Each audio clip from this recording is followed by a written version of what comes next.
Hello, my YouTube family. I know many of you turn to Crime Whisper to keep you company as you fall asleep. So before we begin, I want to ask, where are you watching from, and what time is it there? Don't forget to like, comment, and subscribe. Your support means the world. Now let's jump straight into tonight's case story. 1. The tragedy of Leila Fowler in the quiet town of Valley Springs, California. A devastating event in 2013 would shatter the peace and leave a lasting scar on the community. 12-year-old Leila Fowler was at the heart of this heartbreaking case, described as bright, cheerful, and full of promise. Leila had a love for reading and actively participated in her school's extracurricular activities. She lived with her father Barney Fowler, her stepmother, and her older brother in a modest home on Ripon Road, a place surrounded by neighbors who knew the family as kind, close-knit, and deeply rooted in the community. But on April 27, 2013, Valley Springs was shaken to its core that afternoon. Leila's 12-year-old brother dialed 911, reporting a horrifying scene. According to his statement, an intruder had entered their home and attacked Leila. He described the suspect as a tall man with long gray hair dressed in dark clothing fleeing the scene. When he went inside, he found his sister with multiple stab wounds. Despite the swift arrival of emergency responders, Leila succumbed to her injuries. Law enforcement immediately launched a massive search. Based on the brother's description, a manhunt began. Helicopters soared overhead, K9 units scoured the woods, and roadblocks were set up across the region. Valley Springs descended into fear. Schools were locked down, residents were told to remain vigilant, and doors once left open in this sleepy town were now bolted shut. As the investigation unfolded, cracks began to appear in the narrative. There were no signs of forced entry, no foreign DNA, no footprints leading away from the home. The murder weapon, a knife from the family kitchen, carried no fingerprints except those belonging to household members. And most troubling of all, forensic evidence pointed to someone already inside the house. That day, authorities began to notice inconsistencies in the brother's story. His account of the events changed subtly with each telling. His emotional responses felt rehearsed behind closed doors. Detectives took a closer look, and what they found was deeply disturbing. Internet searches found on the family computer revealed queries about murder. Forensics and crime scene investigation friends described the boy as quiet and withdrawn. Some teachers recalled occasional outbursts of frustration, but nothing that suggested he could commit such violence. Yet, on May 11, 2013, just 2 weeks after Leila's death, investigators announced a shocking development. Leila's brother had been arrested and charged with second-degree murder. The revelation sent shockwaves across the community.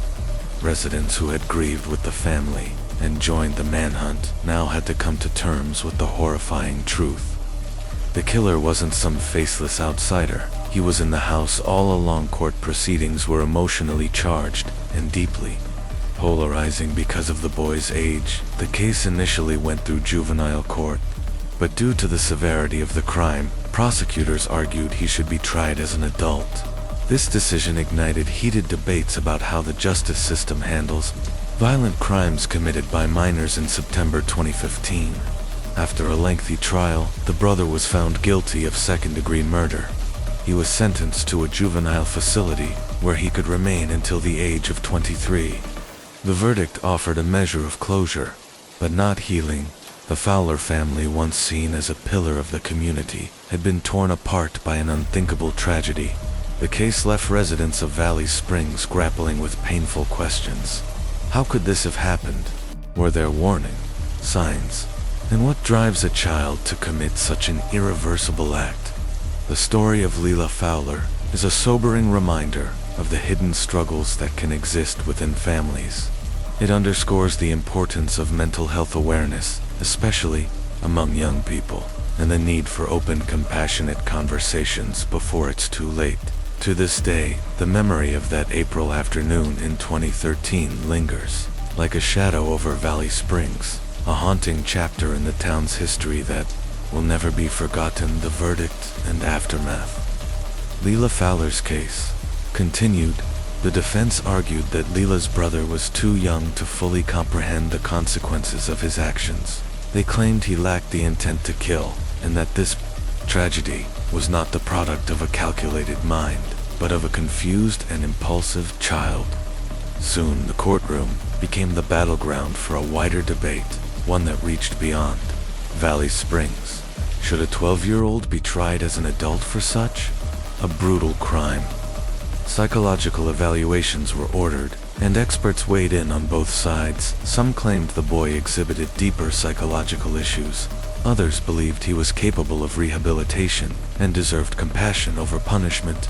Meanwhile, Leela's grieving family struggled with impossible questions. How could a child who grew up with her, someone she trusted, commit such a horrifying act? What could have pushed a brother to do the unthinkable?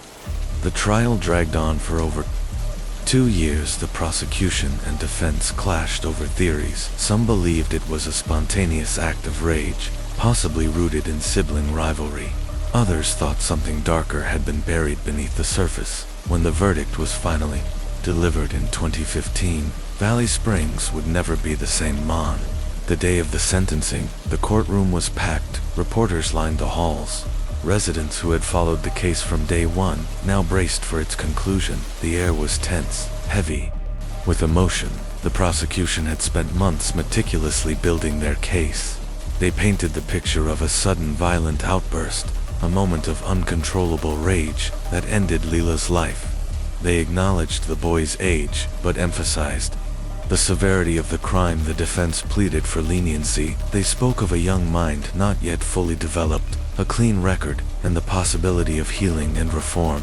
Experts were brought in to testify. Some said the boy understood right from wrong. Others weren't so sure. When the judge finally delivered the verdict, his voice was calm but solemn. The boy was found guilty of second-degree murder and sentenced to remain in a juvenile facility until the age of 2-3. A quiet gasp rippled through the courtroom for a child. The sentence was harsh, but had he been tried as an adult, the outcome could have been life in prison.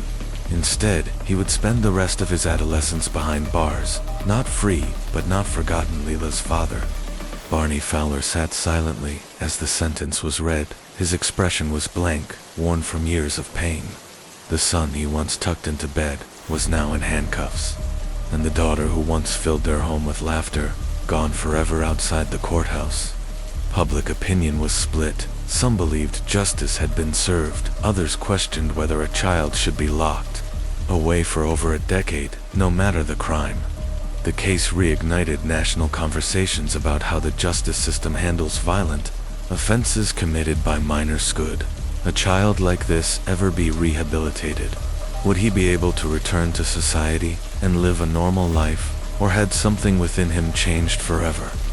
Back in Valley Springs, the community tried to move forward, but nothing felt the same.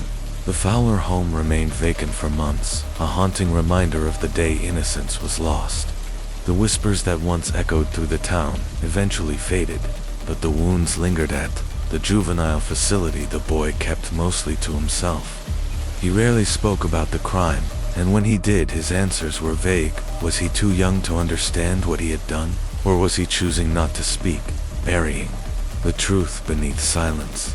Psychologists worked with him, searching for meaning in the silence, trying to understand what had gone so tragically wrong inside that home. Leela's room was left untouched for months. Her bed neatly made, her stuffed animals arranged exactly as she had left them. Her stepmother often stood in the doorway, paralyzed by grief, unable to enter, yet unable to turn away. Eventually, the family moved away. The pain had become too heavy to carry in a town where every corner held a memory. For Valley Springs, the murder of Leela Fowler was more than a tragic story. It was a terrifying reminder that even in the safest homes, darkness can take root. Parents who once felt confident now looked at their children differently. They wondered what signs they might have missed, what unspoken pain was hiding behind. Innocent smiles when the boy turned 18. Conversations resumed. What would happen when he was released? Had he changed? Could he live among others again? Some believed in second chances, others feared he could never be trusted again. The case faded from national headlines, But in Valley Springs, it never left. The wounds never fully healed, the pain never truly passed, because justice may have been served, but it couldn't bring Leela back, it couldn't restore what was lost in. It couldn't answer the one question that lingered in the minds of everyone who followed the case. Why? Why did a brother turn on his sister? What really happened inside that house on April 27th, 2013? Only one person knows the truth, and some secrets, it seems, are destined to follow us to the grave. Story 2. The Backpacker Murders. The case of Ivan Militov and Robert Marco Milet was born on December 27, 1944, in Guildford, New South Wales, Australia. He was the fifth of 14 children raised in a strict, often violent, household by Yugoslav immigrant parents. Discipline in the Milat home was enforced with cruelty, and from an early age, Ivan was no stranger to trouble. By his teenage years, Ivan was already veering off course, engaging in petty crimes, breaking into homes, and getting into frequent fights. Yet on the surface, he appeared to be just another blue-collar worker. He found steady employment operating heavy machinery for the New South Wales Department of Main Roads. To most, he seemed like a quiet, hard-working man who kept to himself. But beneath that ordinary facade, Ivan Milat harbored violent urges that would soon make him one of the most infamous serial killers in Australian history. Between 1989 and 1993, the dense, remote expanse of the Belanglo State Forest became a sinister burial ground. 7 young backpackers, 2 Australians, 3 Germans, and 2 Britons, vanished while hitchhiking. Between Sydney and Melbourne, their disappearances went unnoticed at first. Hitchhiking was common among budget travelers exploring the country, but as the months dragged on and families received no word, authorities began to suspect something far darker was unfolding. The first gruesome discovery came in September 1992, when 2 joggers stumbled upon the decomposed remains of British backpackers Caroline Clark and Joanne Walters in the forest. Joanne had been stabbed repeatedly in a frenzied attack. Caroline had been shot at least 10 times in the head. The brutality was shocking and terrifying. Police realized they might be dealing with a serial killer. Just over a year later, in October 1993, the bodies of 3 more victims were found in the same forest. Gabor Neugebauer, Anja Habstead, and Deborah Everest all had suffered violent deaths. Anja had been decapitated. Her skull was never recovered, and the others showed multiple stab wounds. It became horrifyingly clear that the murders were linked. The media dubbed the unknown perpetrator the backpacker killer. Police launched a massive investigation.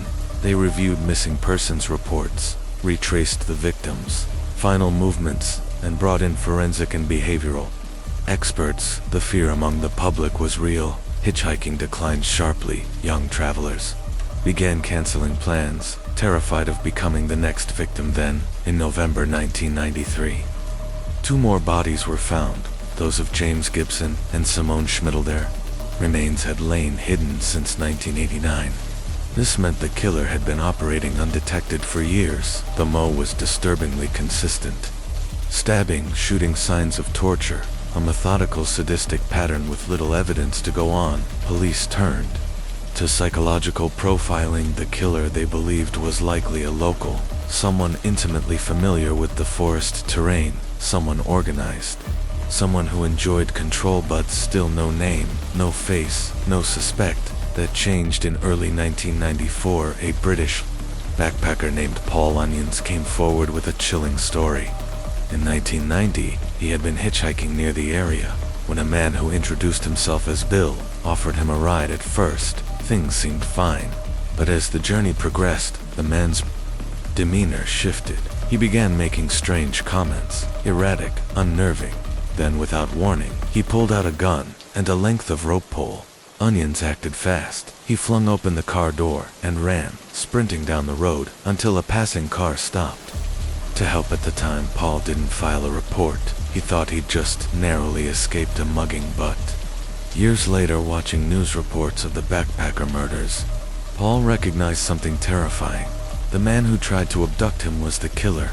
His Detailed testimony became the break police needed. He worked with detectives to create a composite sketch and described the vehicle. Investigators soon honed in on a suspect. Ivan Millet. When police dug into Millet's background, they uncovered a troubling pattern: past arrests, a fixation on weapons, and a disturbing fascination with violence. Everything was beginning to align. In May 22, 1994, police launched a massive raid on Millet's home. What they found confirmed their worst fears. In the house and in an outdoor shed were weapons matching those used in the murders. Camping gear and personal belongings of the victims were hidden away, along with keepsakes Millet had taken from his victims, trophies of the lives he'd ended up. Evidence was overwhelming. Ivan Millet was arrested and charged with multiple counts of murder. News of his arrest spread like wildfire. The country was stunned. Neighbors and co-workers who had known him described him as quiet, reserved, a man who kept to himself. None could believe that behind the calm exterior was a predator, one who had preyed on innocent travelers for years. While Millet awaited trial, police continued digging. Dozens of unsolved disappearances shared eerie similarities with his known crimes. Many feared there were more victims, yet despite thorough investigations, no additional bodies were definitively linked to Bedtime. 1996, Ivan Millet stood trial for the murders of 7 backpacker survivors. Like Paul Onions bravely testified, recounting their horrifying experiences. Forensic experts laid out the mountain of evidence. The trial lasted months, and the jury deliberated for 3 days before delivering their verdict: guilty on all counts. Millet was sentenced to life in prison without the possibility of parole. He never admitted to the killings. He maintained his innocence to the very end, even as the evidence stood against him, irrefutable and damning him. 2019, Ivan Millet died in prison from cancer. Still refusing to confess, investigators remain convinced that he killed more than the 7 confirmed victims. But with his death, those secrets were buried forever. The backpacker murders left a deep scar on Australia. The case reshaped how missing persons cases are handled and served as a grim warning against the dangers of hitchhiking today. The Belanglo State Forest remains a place forever linked with horror, a chilling reminder of the evil that once lurked in its shadows. The trial of Ivan Millet was one of the most heavily covered in Australian history. Every day the courtroom was filled with journalists, grieving families, and stunned onlookers trying to make sense of how one man had inflicted so much pain and hidden it so well. Backpacker murders, the trial of Ivan Millet. The public desperate for justice, the prosecution presented an overwhelming case, one built on chilling forensic evidence and a pattern of brutality that shocked even seasoned investigators. Jurors listened in stunned silence as experts described the state of the victims' remains: deep stab wounds inflicted with terrifying force, gunshots fired with precision, restraints that indicated they'd been held captive, tortured before their deaths. But it wasn't just the injuries that stunned the courtroom.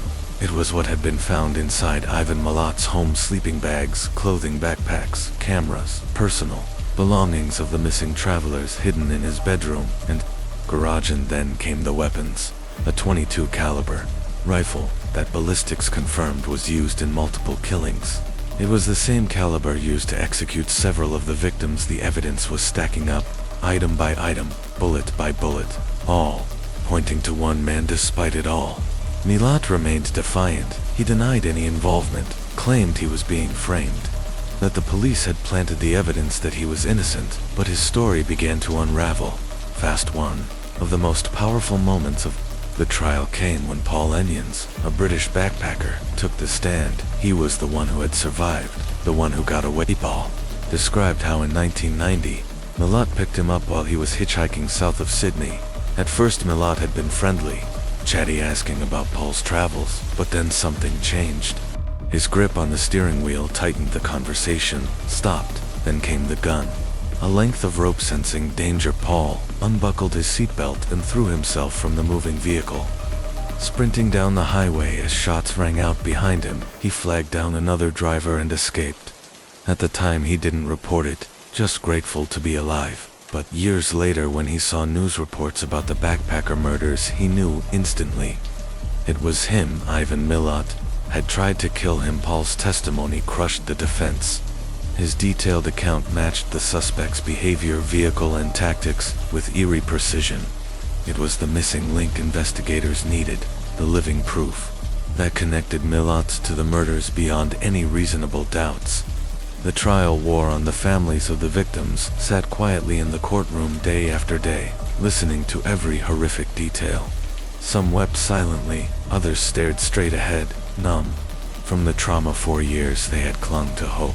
Maybe their children were alive, maybe they were lost, unable to call, but now that hope was gone.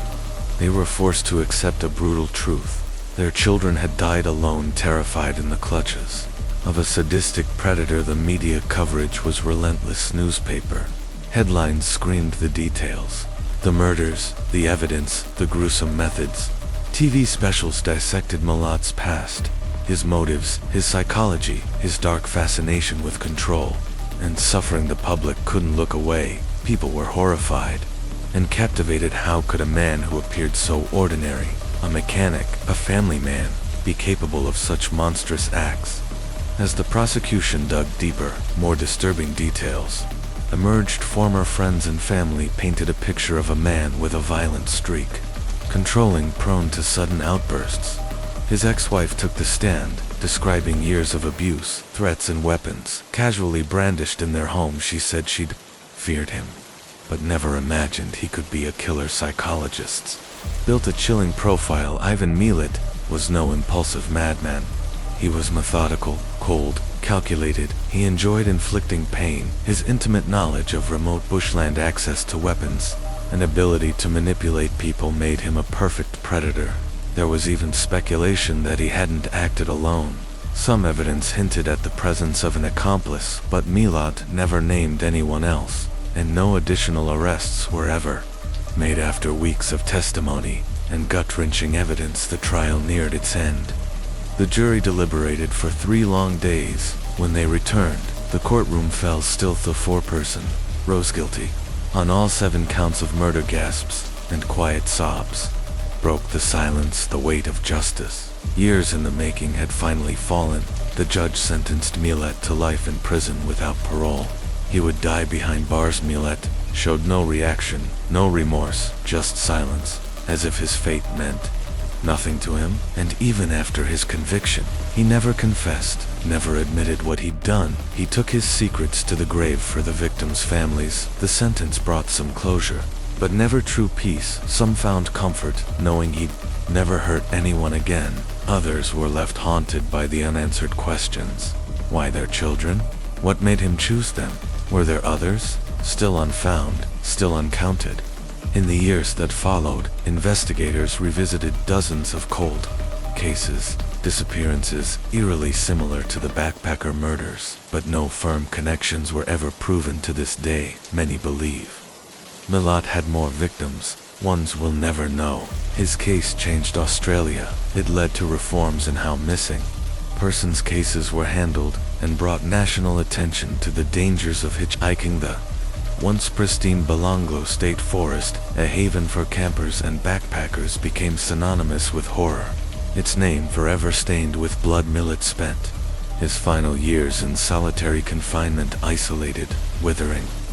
In 2019, he was diagnosed with terminal cancer. He was transferred to a hospital. In his final days, as death crept closer, he refused to speak, refused to apologize. He died in October 2019, alone and defiant, but the shadows he cast still linger. The backpacker murders remain one of the darkest chapters in Australian history, a grim reminder that monsters don't always hide in the dark. Sometimes they smile, they drive you through the countryside, and they offer you a ride. Story 3. The Shakti Mills Horror. Mumbai, Indian. The heart of Mumbai, a city that never sleeps. A brutal crime would soon send shockwaves through an entire nation. It was a case so horrifying, so gut-wrenching, that it would spark urgent conversations about women's safety, the justice system, and the dark corners where cruelty thrives. The year was 2013. 5 men, Mohammed Qasim, Hafiz Sheikh, known as Qasim by Mohammed Salam, Ansari Vijay Jadhav, Siraj, Reman Khan, and a juvenile, whose name remains protected, came from poverty, hardship, and the overlooked shadows of society. They were familiar with crime, with the underbelly of Mumbai, but nothing in their past could excuse what they were about to do. The evening of August 22, 2013, a 22-year-old photojournalist set out on assignment with a male colleague. She was young, ambitious, full of promise. They were documenting urban decay, and their location was the abandoned Shakti Mills compound near Mahalaxmi station in South Mumbai. Once a buzzing textile hub, the mill had long fallen into ruin, its crumbling buildings overgrown weeds and shattered glass making it a ghost town in the heart of the city. It had become a place people rarely dared enter, not because of its ruins, but because of what lurked within them. As daylight began to fade, the young photojournalist and her colleague moved through the broken landscape, unaware that they were being watched. The five assailants, familiar with every twist and turn of the compound, had been waiting. They saw the pair, isolated, vulnerable, and saw opportunity. Masking their intentions under a guise of authority, they approached them. To accusing them of trespassing, they threatened them with police action unless they complied. The situation escalated quickly. The men bound the male colleague with belts and led him away, silencing his protests, rendering him helpless. Then, with horrifying brutality, they turned their attention to the photojournalist. One after another, they gang-raped her, repeatedly, mercilessly. They photographed her during the assault, threatening to release the images online if she dared to go to the police. Their cruelty was calculated. It wasn't just physical, it was psychological. They wanted to break her spirit, to instill fear that would silence her forever, but she survived. She spoke when the case came to light. Mumbai and all of India erupted. Outrage poured onto the streets. Public protests, candlelight vigils, angry demonstrations. People demanded justice, demanded answers. That Mumbai police, under tremendous pressure, launched an immediate manhunt. Within hours, suspects were identified. Within days, they were behind bars. The details of the attack emerged. The horror deepened. This wasn't the first time these men had done something like this. Just weeks earlier, they had gang-raped another woman, an 18-year-old telephone operator, in the same location, using the same methods, binding her boyfriend, threatening her with exposure, and then disappearing into the shadows. 2 attacks, same place, same men. What had gone so terribly wrong? The legal proceedings were swift and intense. In March 2014, 4 of the adult perpetrators were convicted under India's newly amended rape laws, which had been strengthened after the 2012 Delhi gang rape case that had similarly rocked the country. For the first time under these new laws, the court handed out the death penalty to repeat offenders of gang rape, a decision that made headlines across the globe. The juvenile was tried separately. Under juvenile law, Shalini Phansalkar Joshi, in her ruling, stated that this case was rarest of the rare, the kind that shakes the conscience of society.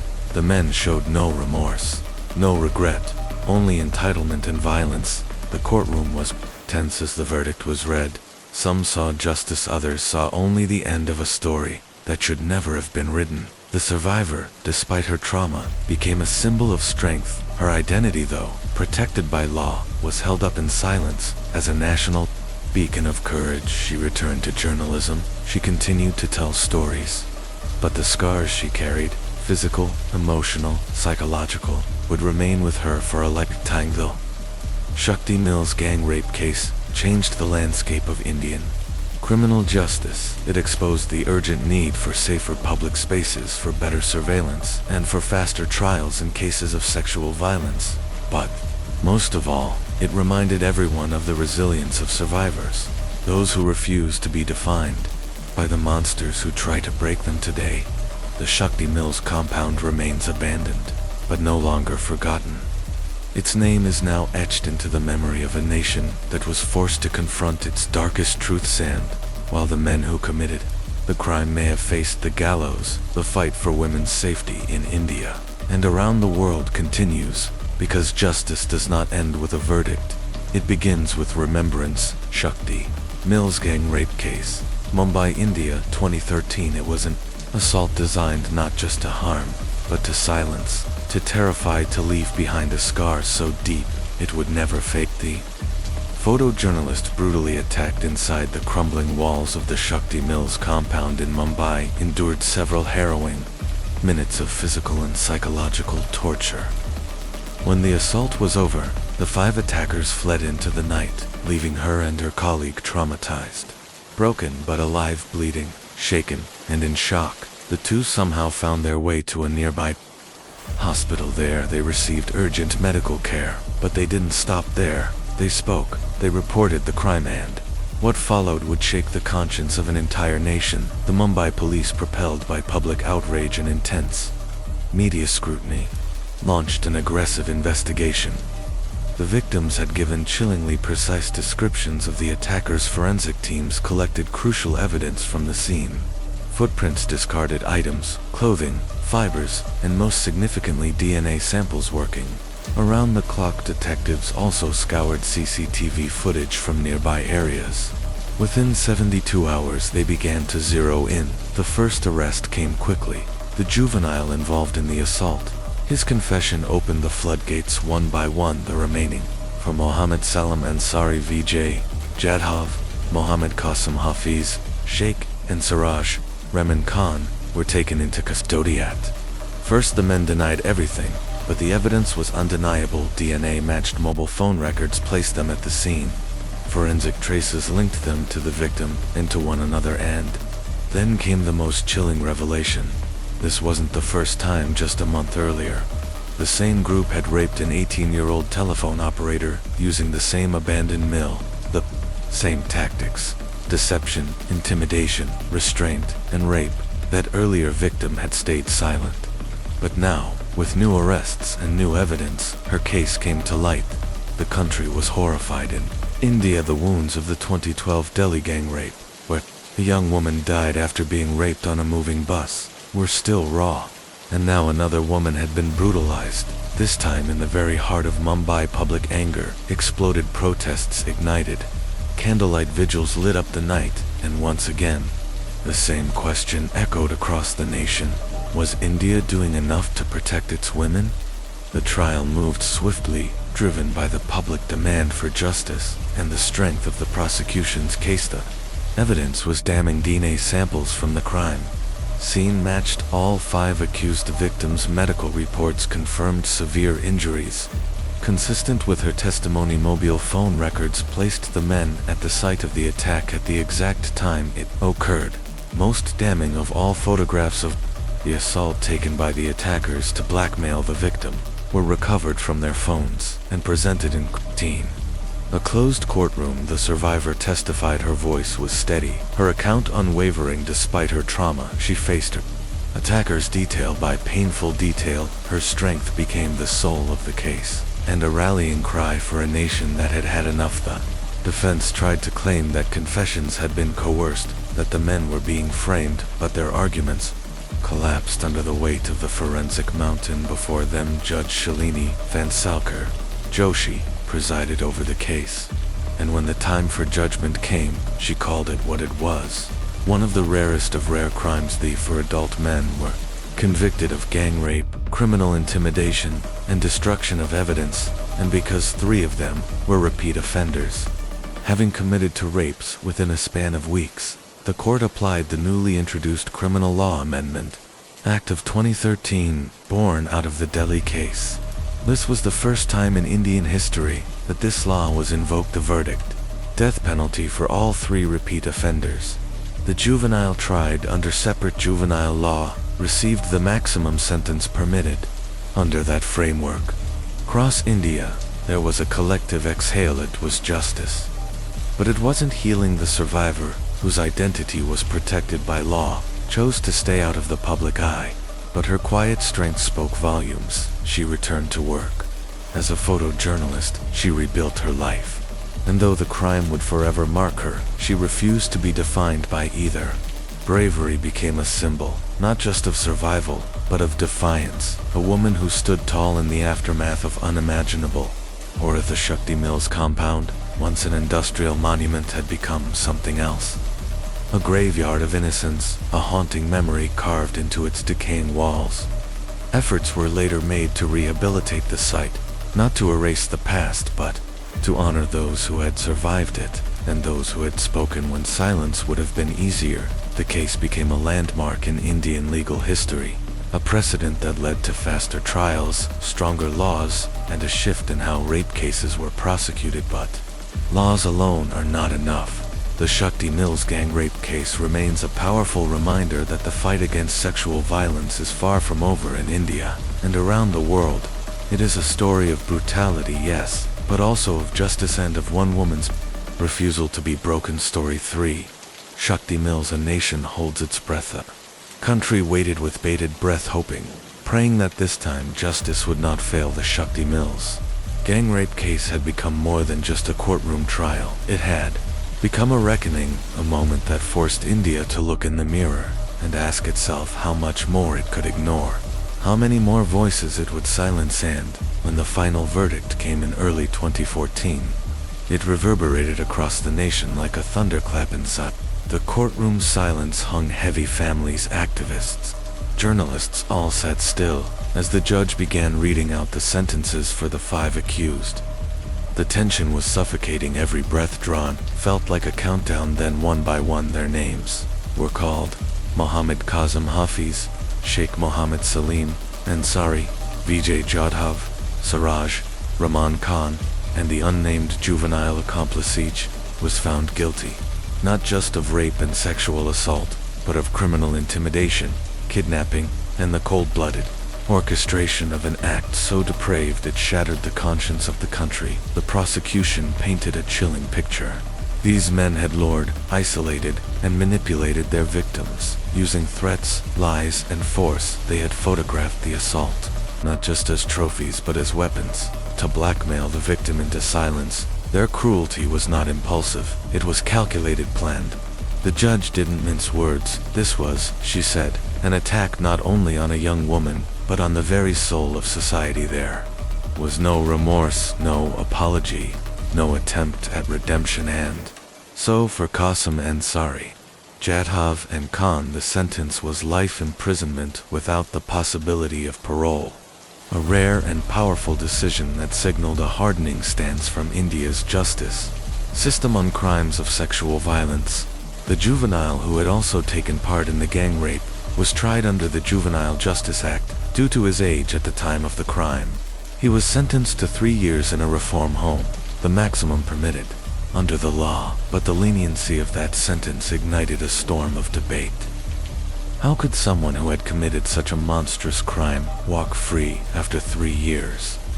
Critics across the country demanded change, louder, more unified than ever before. And then amid the chaos and grief came a voice, quiet but unshakable, the voice of the survivor forced to relive every moment of that horrific night during the trial. She remained resolute. Her words, "I am not a victim, I am a survivor," became a rallying cry, not just for herself, but for every woman who had ever been silenced, shamed, or ignored. Her testimony didn't just help convict her attackers, it became a symbol of resistance, of refusal, of strength in the face of brutal violation. While the court's decision brought a measure of justice, the deeper wounds ran further than the courtroom walls. The Shakti Mills case pulled back the curtain on India's systemic failures, on a justice system often too slow, a culture that too often blamed the victim, and a society struggling with deeply rooted gender violence. But this case changed things. Protests erupted in every major city. Activists flooded the streets. Lawmakers faced mounting pressure to act, and in the months that followed, India passed sweeping reforms to its sexual violence laws. Penalties for rape were increased. Repeat offenders could now face the death penalty. Emergency helplines were launched. Public spaces were upgraded with better lighting, CCTV surveillance, and rapid response systems. Most importantly, a conversation began about consent, about respect, about the right to exist safely. Media outlets, once cautious, now spoke freely and boldly.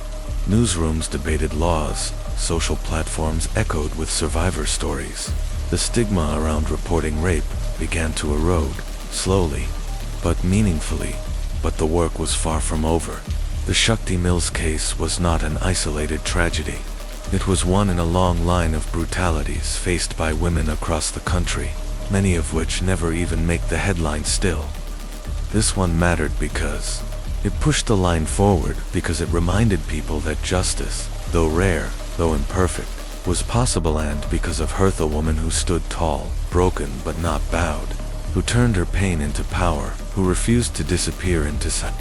The years that followed, she became an advocate for women's rights, using her platform to raise awareness, to demand justice for others, and to remind India that survivors don't just survive, they lead. The Shakti Mills compound itself, once a haunting shell of a forgotten industrial era, was eventually demolished.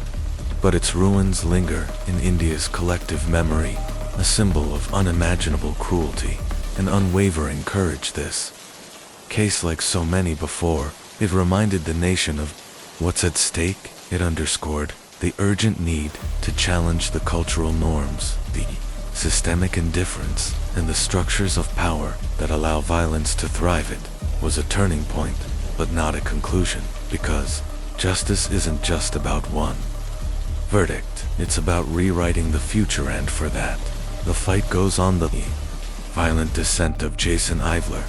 Road rage, privilege, and murder. Jason Ivler's criminal journey didn't begin with murder. It started with smaller offenses, skirmishes, with the law warning signs that something wasn't right beneath the surface. But everything took a deadly turn in November 2012, when Ivler became involved in a road rage incident that would end a man's life and horrify an entire nation. The victim was Ronaldo Rado de Guzman, a government employee and a family man.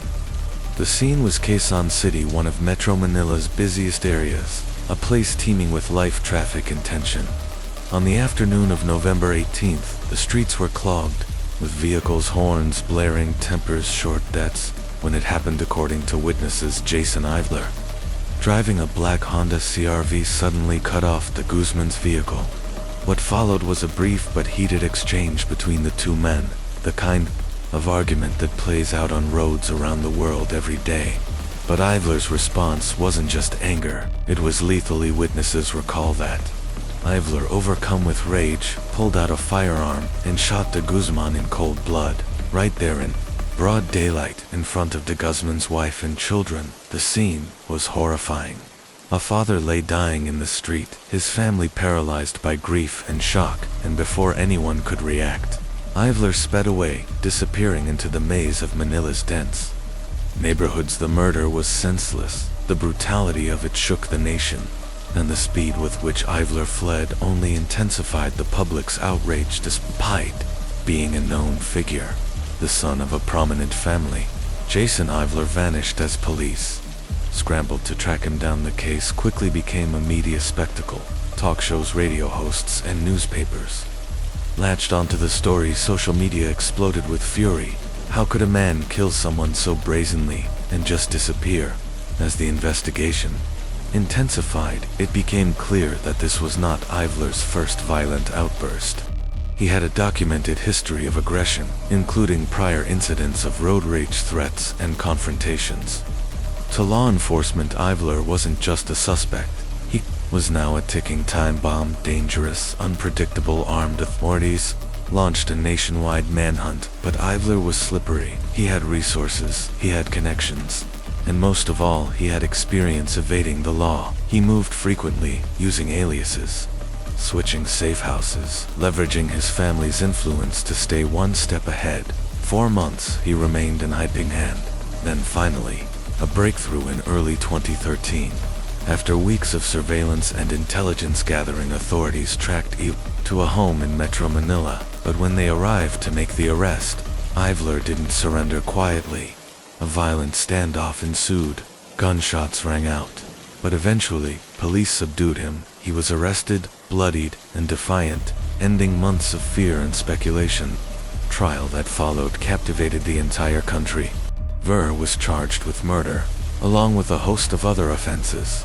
And as the legal process unfolded, the public finally began to see the full extent of his violent past. His defense team argued so, claiming that Ivler felt threatened and acted on impulse. But the evidence told a different story. Witnesses described a man quick to anger, reckless behind the wheel, and prone to violence. Whenever challenged, the prosecution painted him as entitled, volatile, and completely devoid of remorse. In the courtroom, Ivler remained largely unemotional. To the family of Ronaldo de Guzman, that cold detachment felt like a second blow, a confirmation that their loved one's life had been ended, not just by violence but by indifference. The verdict was clear. Jason Ivler was found guilty of murder and sentenced to life in prison. Many justice had been served, but the case was far from over in the public conscience, because Jason Ivler wasn't just a murderer. He was also a symbol of unchecked privilege, a symbol of what happens when power shields people from consequence. Ivler came from wealth. His father was a respected businessman, his mother a socialite, with deep connections in government and high society. For years, those ties had allowed him to walk away from trouble, to avoid the kind of accountability most others couldn't escape. But this time was different. This time, not even wealth or status could hide the reality. A man was dead, a family destroyed, and a society demanding answers. The trial faded from the headlines. Deeper conversations began about anger, about mental health, about the failure of institutions to recognize dangerous behavior before it escalated. Case became a flashpoint, a chilling example of what happens when rage meets impunity. A warning that status cannot replace character, and that violence, no matter who commits it, demands justice. For the family of Ronaldo de Guzman, the pain remains. No sentence could bring him back, no punishment could undo the trauma of that day, but his name and his story became part of something larger. A reminder that behind every headline is a human life, and that no one, no matter how privileged, is above the lost story. 4. The road rage murder.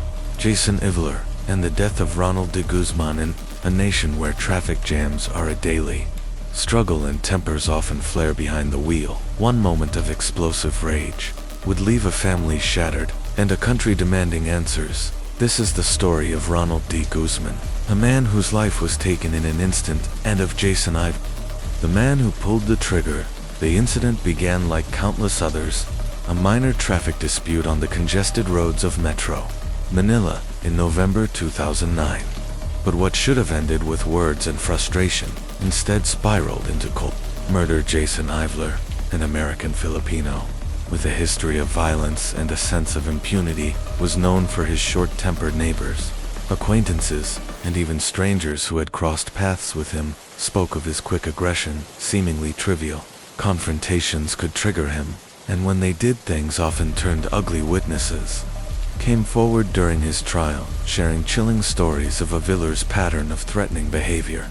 He had a way of escalating the smallest slights into explosive confrontations. Some described being verbally abused or threatened over nothing more than a honked horn or a perceived insult. And then came the morning that changed everything. Security footage presented in court showed Ivler tailing Ronald de Guzman's vehicle, a sign of his brewing fury. When de Guzman stopped his car, Ivler stepped out, gun in hand, and without hesitation opened fire. He shot Ronald de Guzman at close range. The attack was swift, calculated, and merciless, but what made the horror even more devastating was who witnessed it. De Guzman's wife and children were in the car. They watched in horror as the man they loved was executed before their eyes, victims not only of the crime, but of the unbearable trauma that would follow them for the rest of their lives. During the trial, the courtroom heard emotional testimony from Ronald's widow. She spoke of the moment the gunshots rang out, of the paralyzing helplessness as her children screamed. She told the court how her family's world was torn apart in an instant, and how they were left to pick up the pieces with nothing but grief and rage. Her words gripped the nation. She wasn't just a witness, she was a mirror reflecting the unimaginable pain of losing a loved one to senseless violence. Her children, now fatherless, carried scars no court verdict could erase. The evidence against Jason Ivler was overwhelming. The video footage, the eyewitness accounts, the trail of aggression stretching back years. Prosecutors argued that this was no accident, It was premeditated murder, driven by ego fury and a complete disregard for human life. The defense, however, tried to shift the narrative. They claimed Ivler struggled with mental health issues, particularly anger management problems. They painted him as a man under pressure, emotionally volatile, not inherently evil, but the court wasn't convinced. The deliberate nature of the attack, the way Ivler had chased de Guzman, cornered him and fired without hesitation, left little room for doubt. He wasn't out of control. He was cold and calculated. In the streets, the case ignited national outrage. News outlets covered every twist and turn. Social media erupted in condemnation, not just of Ivler's actions, but of his family's attempts to protect him and delay justice. Saw it as another example of how the wealthy and well-connected could manipulate the legal system. Ivler had managed to evade capture for months. He had hidden in his own home during his eventual arrest. A violent shootout with law enforcement left one officer dead. Still, he refused to surrender.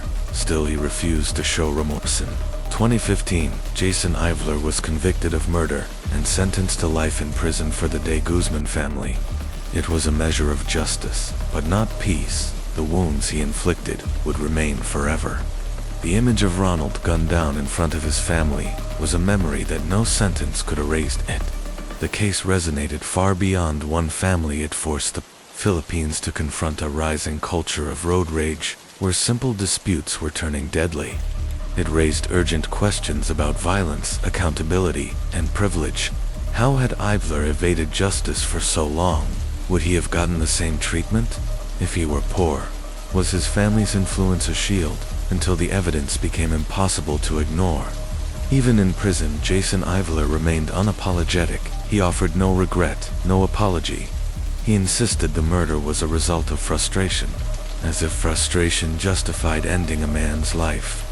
The public's fury only deepened. Activists and lawmakers pushed for change, demanding stricter penalties for road rage, mandatory anger management programs, and tighter controls on firearm ownership.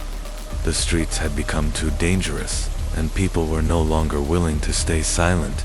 Ronald de Guzman's name became more than just a statistic. He became a symbol of the human cost of rage and the consequences of unchecked violence. His widow and children continued to fight, not just for their own healing, but for a society where justice does not bend to privilege, and where anger is never an excuse for murder. Scars from that day would never fully heal. Ronaldo de Guzman's wife was left to navigate an overwhelming tide of grief. Not only had she lost her husband in the most brutal and senseless way imaginable, but their children had been forced to witness it. That trauma, the images of their father's murder, would haunt them for years to come. The absence of a loving father and devoted husband left behind a void that no form of justice could truly fill in. The months following Jason Ivler's conviction, the media continued to follow the case, but gradually, the conversation began to shift. From the man who had committed the crime to the deeper societal issues his actions had exposed. Ivler's rage-fueled act sparked a national reckoning. It became clear that this was no isolated incident.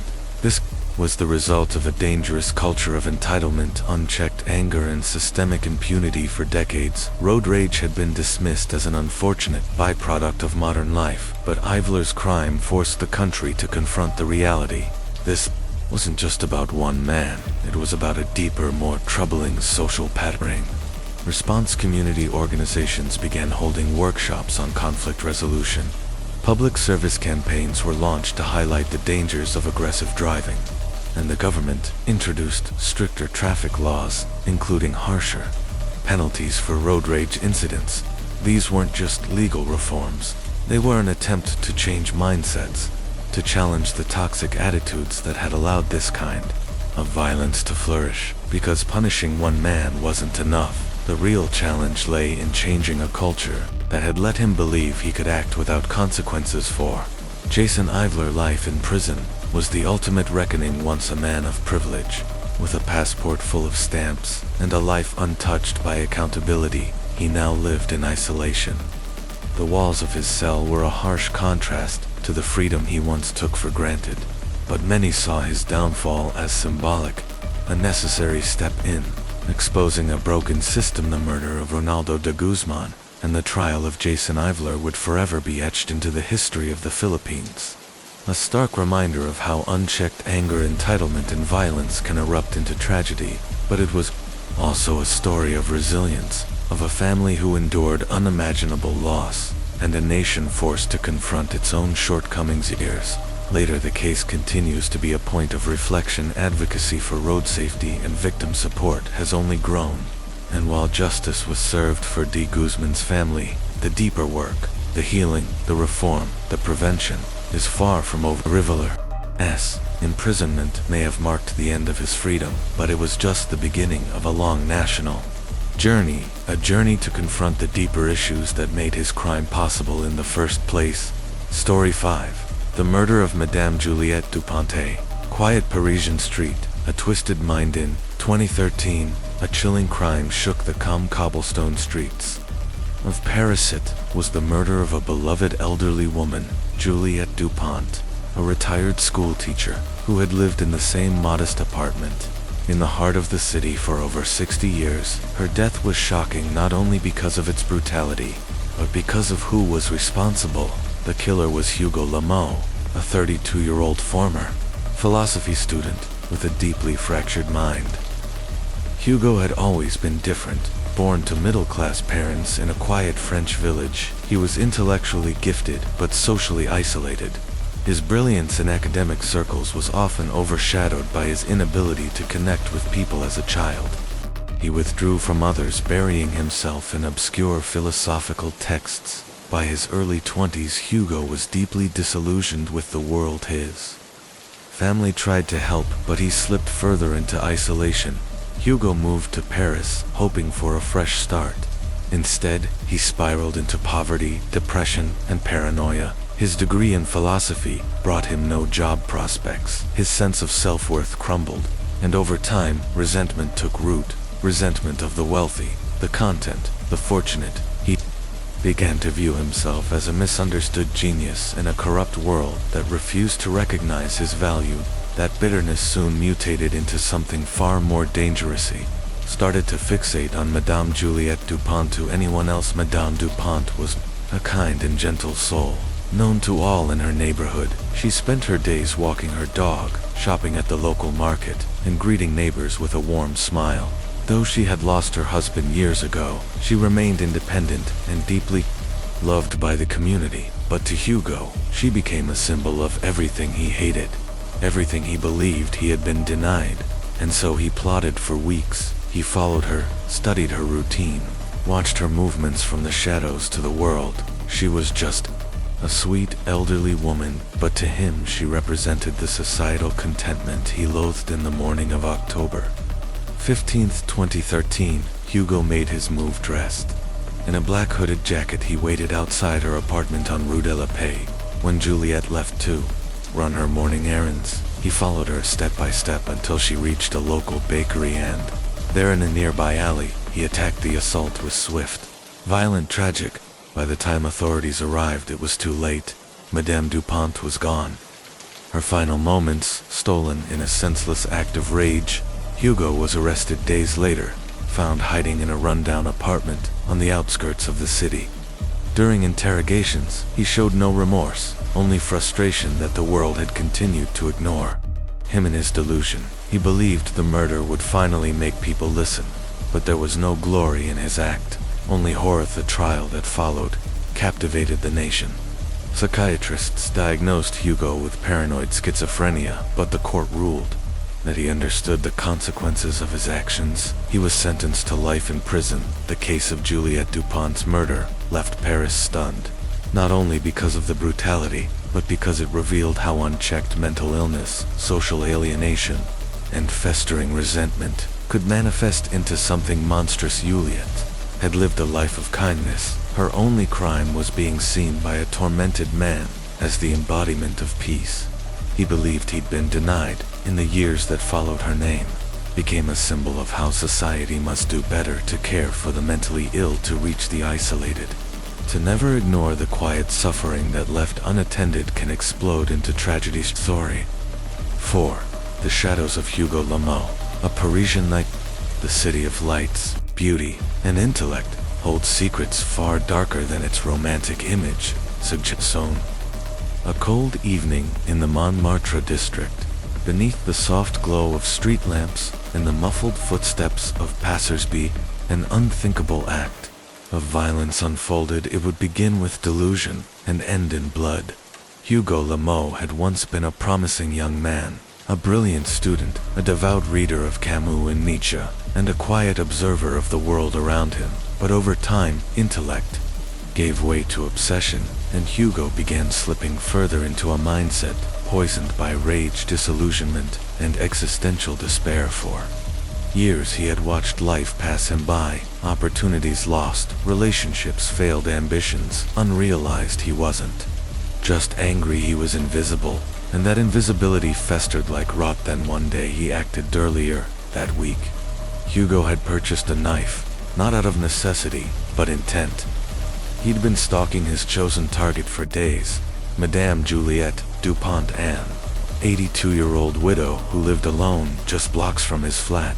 A retired sculptor, she was known in the neighborhood for her soft voice, her kind heart, and her unwavering routine.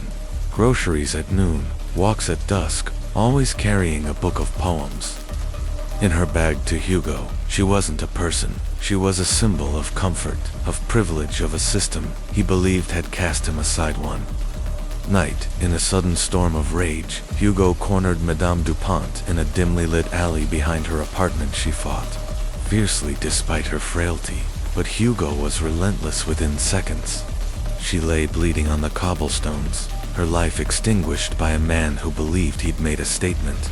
But instead of triumph, Hugo stood over her in silence, confused. Hollow, a fleeting moment of clarity gripped him, then vanished. He dropped the knife hand. He ran. The crime scene was chilling.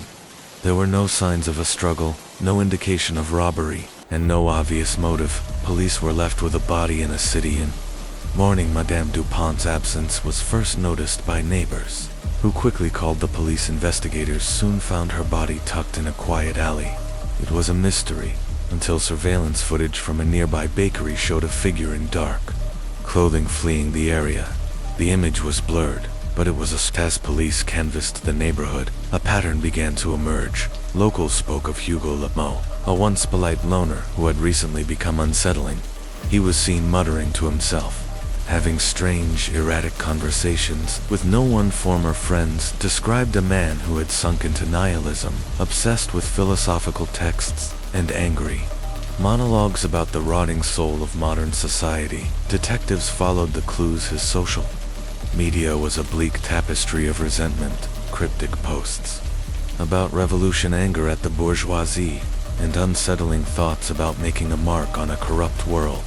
As they dug deeper, Hugo's past came into sharper focus. He had grown up in a rural French village, a gifted child, alienated from his peers. Despite academic brilliance, he never truly connected with others.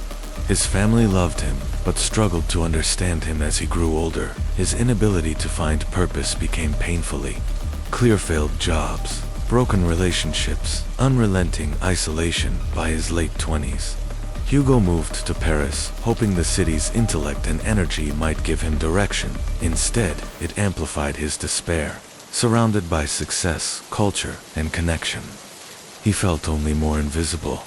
He found solace in philosophy, but instead of healing, it consumed him. He became obsessed with the idea that life was meaningless, that society was built on lies, and people like Madame Dupont were just blind beneficiaries of a corrupt world. She wasn't his enemy, she was his canvas. Police tracked Hugo to a small apartment on the outskirts of the city. When they arrested him, he didn't resist. He said nothing, showed no emotion, no remorse. In custody, he offered no justification, number apology. But investigators quickly learned that the murder had been meticulously planned. Hugo had chosen his victim deliberately, not out of personal hatred, but philosophical delusion. He believed her death was a symbolic act, a strike against a world that never saw him. But all it was murder. The trial gripped. France mental health experts spoke of untreated psychological deterioration, His defense cited years of emotional isolation, trauma, and delusion the prosecution described. A man who consciously crossed a line, someone who allowed his inner chaos to spill outward, destroying an innocent life. Madame Juliette Dupont's name became a rallying cry. Her face, kind, quiet, wise, was printed on candles and posters. The nation mourned a woman who had once taught children to read, whose greatest act of resistance was living gently in a world that often isn't. Hugo Lamaux was sentenced to life imprisonment, but his story sparked something larger. France began asking harder questions about mental health, about societal alienation, about how the very intellect that once defined Hugo had become the furnace of his madness, because sometimes the most dangerous criminals are not those who shout, but those who go unheard for too long. Story 4. Hugo Lemoyne. The murder of Madame Dupont. The quiet cobblestoned alleys of Paris beauty often masks the suffering of those lost in the shadows. One such man, Hugo Lemoyne, lived among the artists and dreamers, but unlike them, he was consumed not by hope, but by delusion, disappointment and rage. Hugo believed he had been wronged by the world. In his fractured mind, murdering someone, an innocent, would somehow awaken society to the injustices he thought he had suffered. But for those who encountered him, it was clear his grip on reality was slipping in the months leading up to the murder. Hugo's behavior became increasingly bizarre. Neighbors saw him pacing the streets late at night, mumbling to himself, eyes vacant and distant.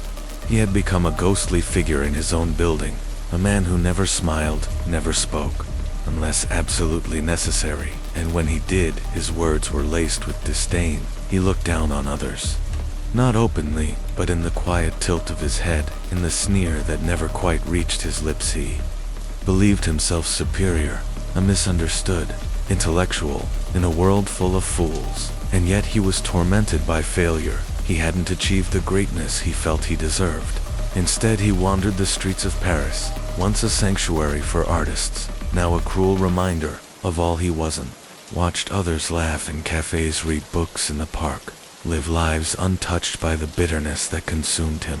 And as his sense of alienation deepened, Hugo's thoughts grew darker, violent. But the rage wasn't just toward the world, it was also aimed inward. He hated his own weakness, his inability to connect his wasted potential, and then he made a decision. The night before the murder, Hugo sat alone in his dim apartment, not in a frenzy of passion, but with a cold, methodical resolve.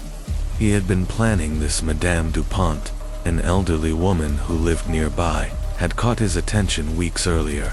She was gentle, well-liked, full of warmth, everything Hugo felt he had been denied to him. She wasn't just a person, she was a symbol of the society that had rejected him, mocked him, ignored him. He followed her, he studied her daily routine, her walks, her stops, her timing, and, when the night came, he confronted Madame Dupont in a narrow alley behind her apartment. What happened next took only minutes, but in those minutes, Hugo shattered not just a life, but any remaining thread of normalcy he had left after the murder. Hugo didn't feel relief, he felt emptiness. There was no catharsis, no awakening, just silence.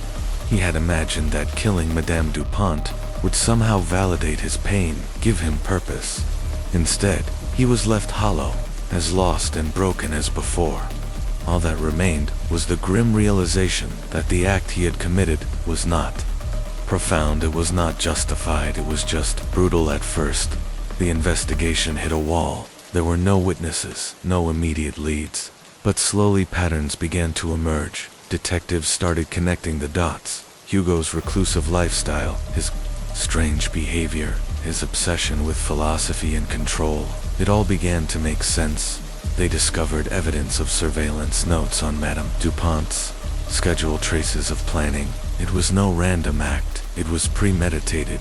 When Hugo Lemoyne was arrested, Paris trembled, not just because of the murder itself, but because of what it revealed about mental illness, alienation, and the growing disconnection in modern life. The trial drew national attention. Media outlets from across France and beyond descended on the courtroom. This wasn't just the story of a murder, it was the story of a man lost in a society that never saw him. Hugo's defense team argued that he was severely mentally ill, that his sense of judgment had long been clouded by years of untreated psychological disorders, that his delusions, his isolation, and his belief that he was a misunderstood genius had driven him to commit the crime. They painted him as a tragic figure, a young man who had been crushed by loneliness, failure, and the invisible walls of modern existence. They spoke of his upbringing in the rural countryside, his academic disappointments, his inability to build lasting relationships, and his obsession with existential philosophy, all of it swirling together into a storm that eventually exploded in violence. But the prosecution saw it different.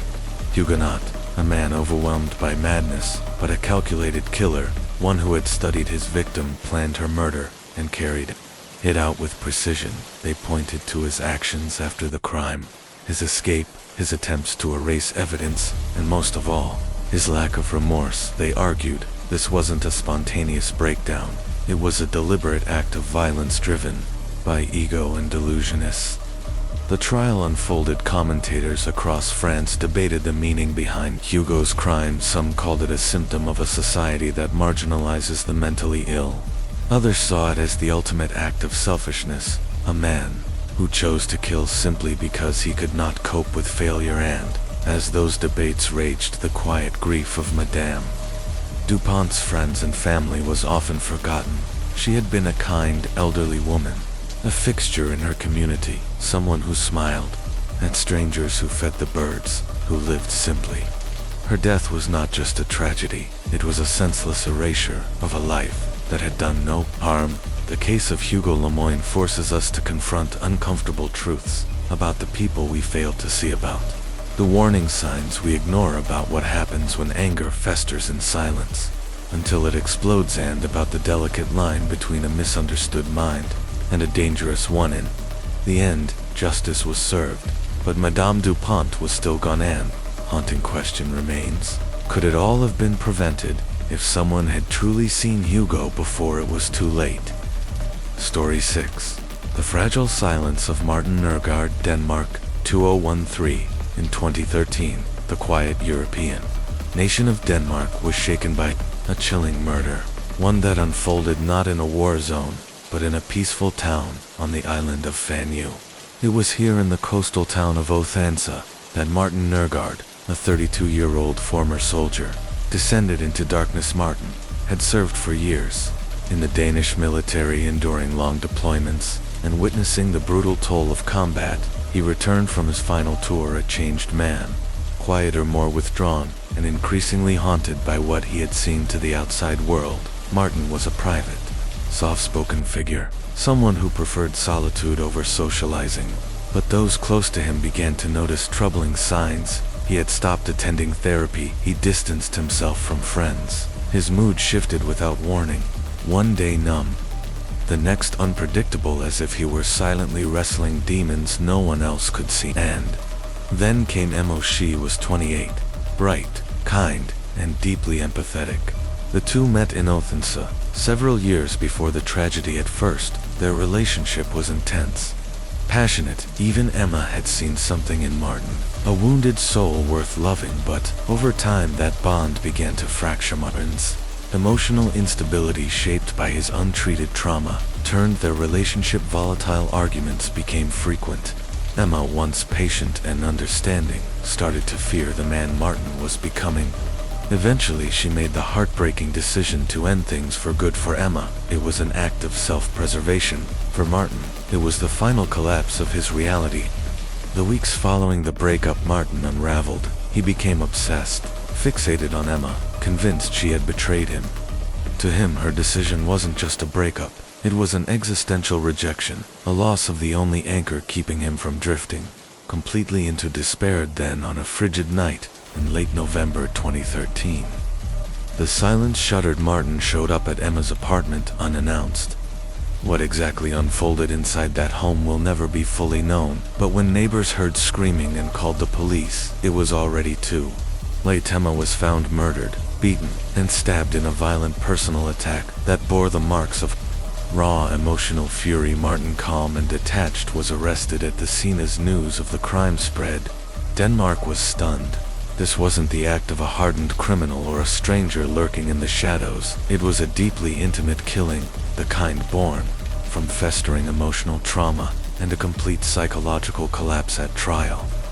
Martin's defense painted a picture of a man broken by war, neglected by the mental health system, and abandoned in his darkest moments. He had been diagnosed with PTSD, but his therapy had lapsed. His emotional pain had turned inward, until finally it exploded.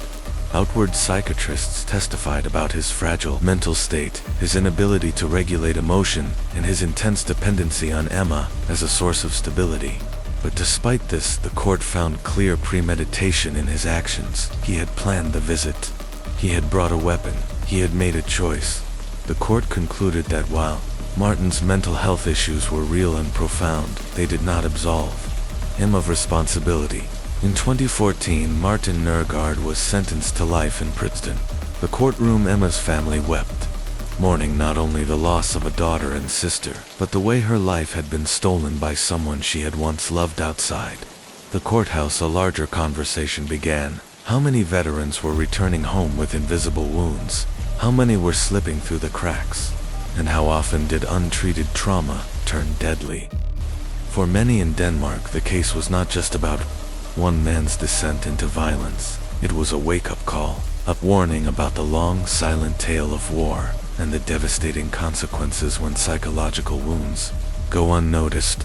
Martin now lives out his days behind prison walls. Reports say he keeps mostly to himself, spending long hours reading, writing, and reflecting, though whether he has found peace is unclear. Ma, in contrast, lives on in the memories of those who knew her as a woman of grace, compassion, and resilience. She was someone who tried to love through the pain until the pain became unbearable. Her death remains a somber reminder of the quiet storms that rage behind closed doors, of how mental illness, when left untreated and unspoken, can become deadly, and of the deep responsibility society holds to care for those who've seen too much, suffered too long, and can no longer find their way back. The war he brought home. The murder of Emma by Martin Nørgaard, Denmark, 2013. Determined to make her feel the same pain and despair that had consumed him, Martin Nørgaard showed up uninvited at Emma's apartment on a cold November night in 2013. He had been drinking heavily, a toxic brew of alcohol and unprocessed grief, and his emotions were spiraling beyond control. He rang the doorbell again and again. Emma, already warned by friends about Martin's increasingly erratic behavior, refused to answer. She had made her decision. The relationship was over. She wouldn't go back, but Martin couldn't accept that. Her door, his voice turned from pleading to demanding. His frustration grew. He begged to speak with her, to be heard one last time, but Emma stood firm, a final act of strength that tragically would be met with unimaginable violence. In a fit of rage, Martin forced his way into the apartment. What followed was chaos. Emma screamed for help as Martin, overtaken by fury and emotional collapse, attacked her with horrifying brutality. Her cries echoed through the apartment building. Neighbors heard the struggle, but by the time police arrived, it was too late. Emma was found dead on the floor, her body marked by evidence of a prolonged violent assault. She had fought for her life.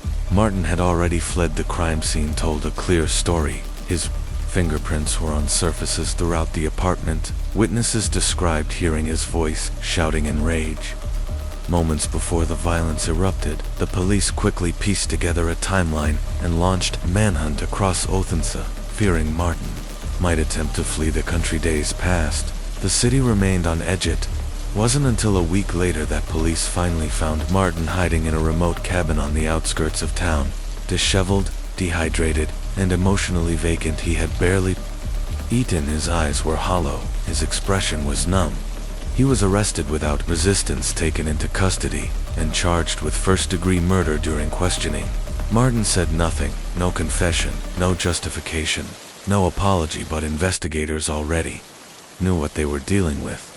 A man whose emotional and psychological state had long been deteriorating, and the system that had seen the warning signs and done to little. Martin as history began to surface in full. He had once been considered a model soldier in the Danish military, disciplined, efficient, respected.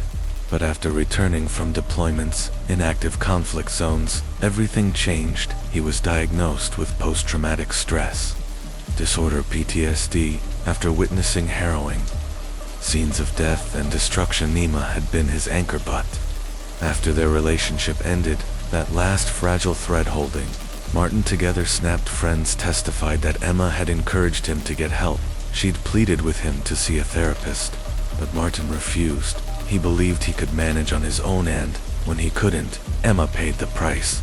The trial began in the spring of 2014 and gripped Denmark from start to finish. Martin's defense argued that his untreated PTSD had triggered an emotional breakdown, that his violent outburst was not the act of a cold-blooded killer, but the climax of a slow mental unraveling. They claimed he hadn't planned to kill Emma, only to speak with her, and lost control. But the prosecution pushed back hard. They pointed to the premeditated elements, the obsessive thoughts, the stalking behavior, the violent history he had hidden. Martin had shown up uninvited. Knowing Emma had distanced herself, he had forced his way in, fully aware she wanted nothing to do with him. This wasn't impulsive. They argued it was escalating. It was inevitable. The court heard testimony from experts in PTSD and military trauma. Some described Martin as a casualty of a failed system, a veteran abandoned after service. Others made it clear, while trauma explains behavior, it doesn't excuse murder. After days of deliberation, the jury returned its verdict. Martin Nørgaard was convicted of second-degree murder and sentenced to 20 years in prison. Verdict sparked debate across the country. Some believed the sentence was too lenient for the brutality of the crime. Others felt it was a painful but necessary acknowledgement of how far untreated mental illness can push a person. Emma's family felt no real closure. Her mother described her as bright, warm, and endlessly patient. A woman who loved deeply, perhaps too deeply, and hoped Martin would one day heal. She had seen his pain, and she had tried to help him carry it, but no one saw how close he was to breaking completely. Martin now serves his sentence in a psychiatric facility within the prison system, undergoing therapy and treatment for the very condition he had once ignored. But the damage is irreversible. Emma is gone. A family is shattered, and Denmark is still reckoning with the deeper implications. The case of Martin Nørgaard exposed the fragile line between trauma and violence, love and obsession, help and neglect. It raised searing questions. How many more veterans are slipping through the cracks? How often does untreated trauma end in tragedy? And at what point does understanding become enabling? For some, Martin was a broken man, undone by war, lost to a system that failed him. For others, he was something far simpler, a man who couldn't handle rejection and made a choice no pain could ever justify.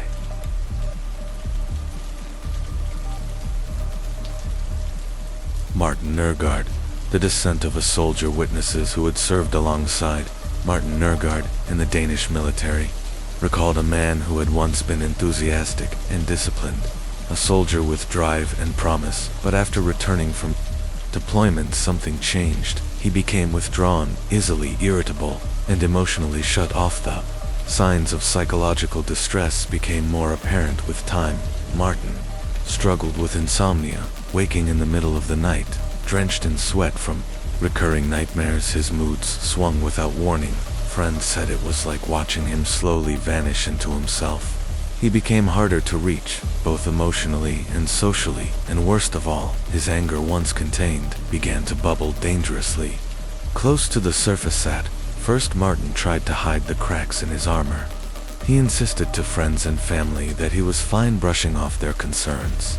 He refused therapy, believing that asking for help would make him look weak, but beneath the surface he was drowning, and the weight of war was quietly pulling him under. Emma, his partner at the time, recognized the signs. She tried to help. She urged him to speak with someone, to seek counseling, to let a professional guide him through the trauma, but Martin dismissed her encouragement. He saw therapy as a surrender, not a solution. Instead of opening up, he shut down further, and the pain he carried turned inward, festering into something dangerous. Their relationship, once full of love and tenderness, began to fracture. Emma tried to be patient, but she was living on edge, never sure which version of Martin she'd come home to. Would it be the kind, thoughtful man she had fallen in love with, or the unpredictable, emotionally volatile figure who seemed to be unraveling? Eventually, Emma made the heartbreaking decision to end the relationship. She hoped that distance might force Martin to seek the help he so clearly needed, but she also needed to protect her own well-being. She had spent months trying to support him, but she could no longer bear the emotional toll. Martin, however, was devastated. He couldn't accept her decision. In his mind, it wasn't just a breakup, it was a betrayal. His fixation on Emma deepened, fueled by unresolved trauma and emotional instability. To Martin, Emma hadn't just left him, she had abandoned him. And he couldn't forgive her for that. What had once been grief and longing turned into obsession. He began calling her late at night, sometimes begging for her to take him back, other times unleashing angry, incoherent rants. Emma confided in her friends that she was scared. She felt unsafe. Her loved ones urged her to take precautions. Still, Martin continued to show up, uninvited, unpredictable, and unstable. In the night of the murder, Emma had planned to stay with a friend. She had been trying to create distance, but Martin had other plans fueled by alcohol and emotion. He arrived at her apartment, his eyes wild, and his behavior erratic. When Emma refused to let him in, he grew more agitated. He pounded on the door, over and over, until finally, in a fit of rage, he smashed a window and forced his way inside. What followed was brutal and tragic. Nate reported hearing shouting, the sound of breaking furniture, and then Emma's terrified screams. By the time they rushed to her aid and opened the door, it was already too late. Emma had been violently assaulted. The crime scene bore clear signs of a desperate struggle. Martin had fled, vanishing into the cold night, but he left behind a trail of evidence.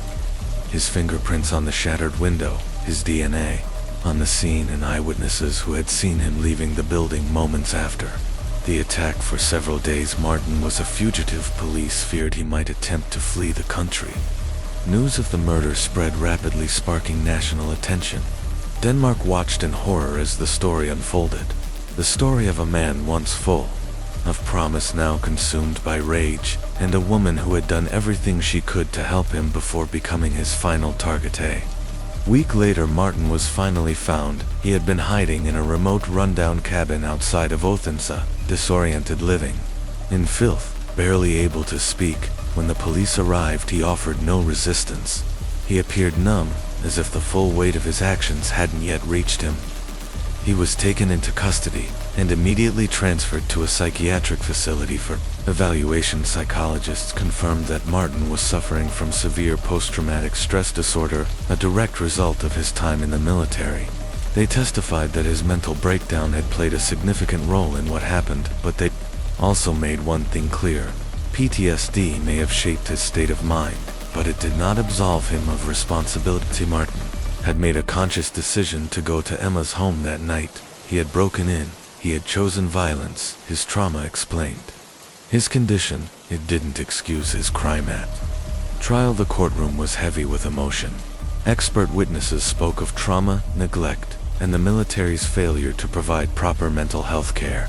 But the prosecution emphasized that Emma had paid the price for Martin's untreated pain. She had tried to help, she had tried to leave. In the end, she was punished for both. Martin Nørgaard was convicted and sentenced to life in prison. The case sent shockwaves through Denmark. It ignited a painful but necessary conversation about mental health, especially among veterans, and the tragic consequences of leaving psychological wounds untreated. It also served as a stark reminder of the limits of love in the face of deep, unresolved trauma. Ma was remembered as compassionate, patient, and strong. A woman who gave everything she could until she had nothing left to give. Martin's story is one of emotional collapse, a man who carried the battlefield home with him, and whose silence turned deadly, the aftermath of a tragedy. Martin Nørgaard, PTSD, and the murder of Emma Petersen. The Murder of Emma Petersen by Martin Nørgaard sent shockwaves through Denmark. What began as a deeply personal tragedy soon evolved into a national reckoning.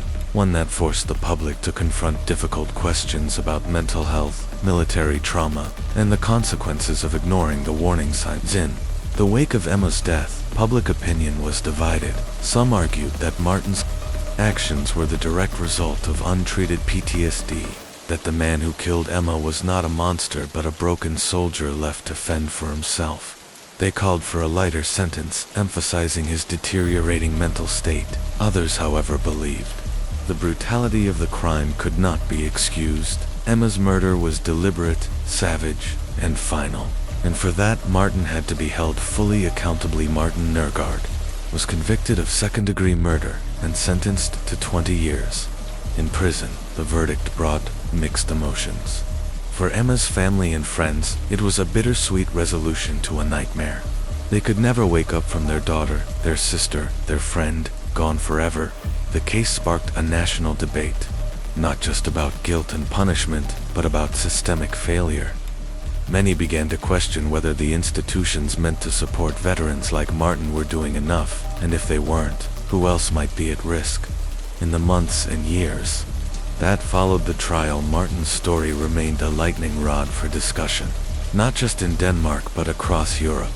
It exposed the often invisible injuries carried by returning soldiers, injuries not etched on skin or bone but buried deep in the psyche. Some believed Martin had been pushed into violence by unresolved trauma. Others insisted he had chosen that path. His case became a stark illustration of what happens when psychological wounds are left to fester, when men trained for war are not retrained for peace. Inside prison, Martin began what he later described as the longest journey of his life. The painful process of confronting what he had done. He enrolled in intensive therapy programs focused on trauma, emotional regulation, and accountability. Slowly, and not without resistance, he began to open up. He started to speak honestly about the rage that consumed him, about the grief he had buried under bravado, and about the humiliation he felt after losing Emma. For the first time, Martin admitted that PTSD alone didn't make him kill. He had made a choice, a catastrophic one. He had chosen not to seek help. He had chosen to let anger define his actions, and in doing so, he had destroyed not just Emma's life but his own, along with the lives of those who loved them both. In therapy sessions, Martin began to describe Emma not as a symbol of betrayal, but as a real person, someone he had once loved, someone he had hurt beyond measure. He expressed remorse, though it would never be enough. He knew that, and yet he continued the work. But prison was no place for redemption. Martin faced isolation, guilt, and deep depression. The weight of what he had done followed him daily. Some days he questioned whether he even deserved to live. Still, he continued therapy. He participated in group sessions with other veterans. He even began mentoring younger inmates, hoping in some small way to prevent someone else from following his path. Meanwhile, on the outside, Emma's family lived with a void that could never be filled. Her parents had dreamed of watching her grow into her future. A career, a family, a life, but that future had been stolen in a single night of violence. No court sentence could ever bring her back. They mourned quietly, keeping her memory alive through stories, photos, and advocacy. Emma had been a bright, determined, deeply compassionate woman. She had once believed she could help Martin find his way out of the darkness. In the end, that belief cost her everything.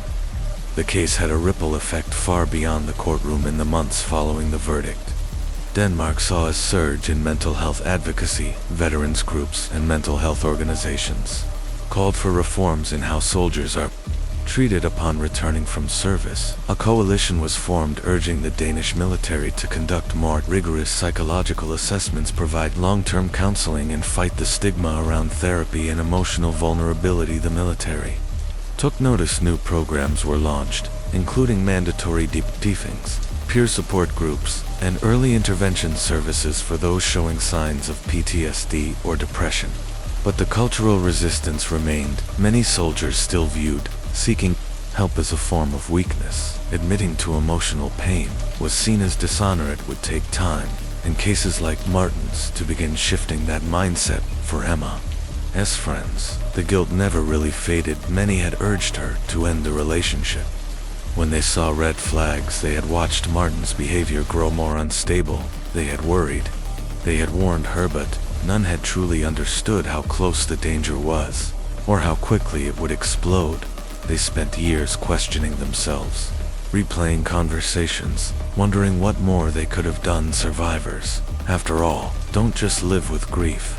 They live with doubt. The tragedy of Emma Peterson's death and the downfall of Martin Nørgaard remains one of the most emotionally complex cases Denmark has faced in recent memory. Sits at the crossroads of love and violence, trauma and accountability, systemic failure and personal responsibility. It forces us to ask, how do we help those who return from war before it's too late?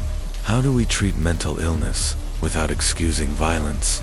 And what do we owe to the victims who are no longer here to tell their side? Emma never got the chance to rebuild her life.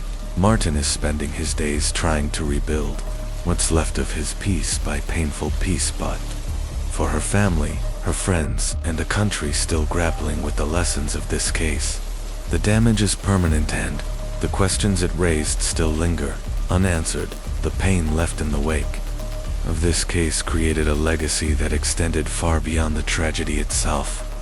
It became a sobering reminder of the devastating consequences of untreated mental illness and the critical need for support systems, particularly for individuals grappling with the hidden wounds of war like PTSD. It called attention to the gaps in mental health care, especially for veterans who carry psychological scars long after their active service has ended. Martin's story, though tragic, transformed into a cautionary tale, a chilling testament to how invisible pain, if left unchecked, can erupt into irreversible violence. Even after the court delivered its verdict, questions around accountability, mental health, and forgiveness continued to echo, demanding that society confront its failure to recognize and respond to mental health crises before they spiral out of control. Story 7. In 2014, Australia was rocked by the brutal murder of a young woman named Sarah Collins. The man responsible, 32-year-old Matthew Smith, had a long and troubling history of substance abuse, emotional instability, and violent behavior. Living in Melbourne at the time, Matthew was known among his inner circle for his increasingly erratic outbursts. While Matthew suffered from mental health issues, it was his battles with addiction and uncontrollable anger that were most visible. Despite these struggles, he managed to maintain a facade of normalcy, holding a job as a carpenter. Even as his personal life unraveled, Matthew met Sarah, a 26-year-old sociology student, at a mutual friend's party. Their connection was immediate, but the relationship that followed was anything but healthy. Sarah had been drawn to Matthew's charm and rugged appeal, unaware of the darkness that lurked beneath. From Matthew, Sarah's beauty and intellect fascinated him, but his deep-seated insecurities and emotional volatility quickly poisoned their bond. Their relationship spiraled into one marked by manipulation, possessiveness, and emotional control. Over time, Matthew's addiction worsened, and his jealousy became more pronounced. He accused Sarah of things she hadn't done, berated her over minor issues, and sometimes turned violent during their fights. Sarah, like many victims of abuse, held on to hope. She believed her love and patience might heal him. But as the emotional strain deepened and the violence escalated, that hope began to fade. Matthew's behavior became more alarming. He started showing up at her apartment uninvited, demanding to know her whereabouts, and erupting into rage over imagined slights. Sarah was increasingly afraid, yet she still clung to the idea that he could change. On the night of April 12, 2014, their tumultuous relationship reached a tragic end. Matthew arrived at Sarah's apartment, intoxicated and enraged. He accused her of bad-mouthing him to a friend. Though there was no evidence of this, the confrontation quickly turned violent.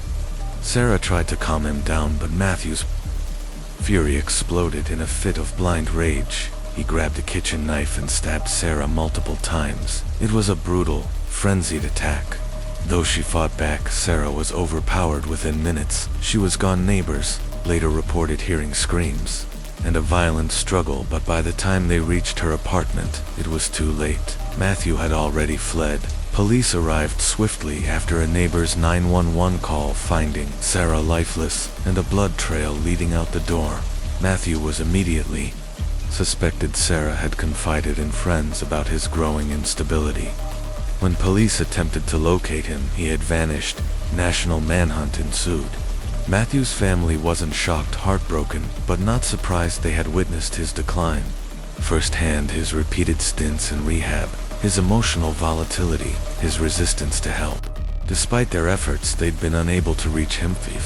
Days after the murder, a tip led police to a remote cabin in New South Wales. There they found Matthew, hiding still in possession of the knife used in the attack, wrapped in cloth. Inside his backpack, he surrendered quietly, showing no remorse. During questioning, he appeared emotionally detached, almost unaware of the gravity of what he had done. At trial, the prosecution painted a grim picture, detailing Matthew's violent history and the years of unchecked emotional and substance abuse that culminated in Sarah's murder. They argued this wasn't a sudden lapse in judgment, but the result of a long pattern of destructive behavior. The defense pleaded that Matthew's mental illness and addiction had impaired his ability to control himself. They cited trauma, psychological instability, and a long history of failed recovery attempts as mitigating factors, but for Sarah's grieving family and friends, there was no excuse. They had watched her endure months of abuse, holding on to hope, only to be met with a senseless act of violence. Sarah had been full of promise, intelligence, and compassion, her life stolen by a man unwilling to face his demons. The jury found Matthew Smith guilty of second-degree murder.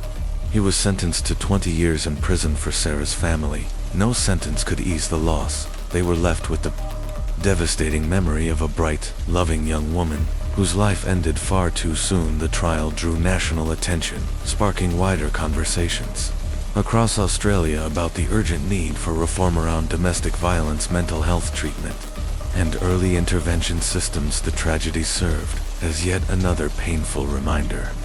If warning signs are ignored, the results can be fatal. Society often overlooks how addiction, mental health struggles, and domestic violence are deeply interconnected. It's only when tragedy strikes that these links are brought into sharp, horrifying focus.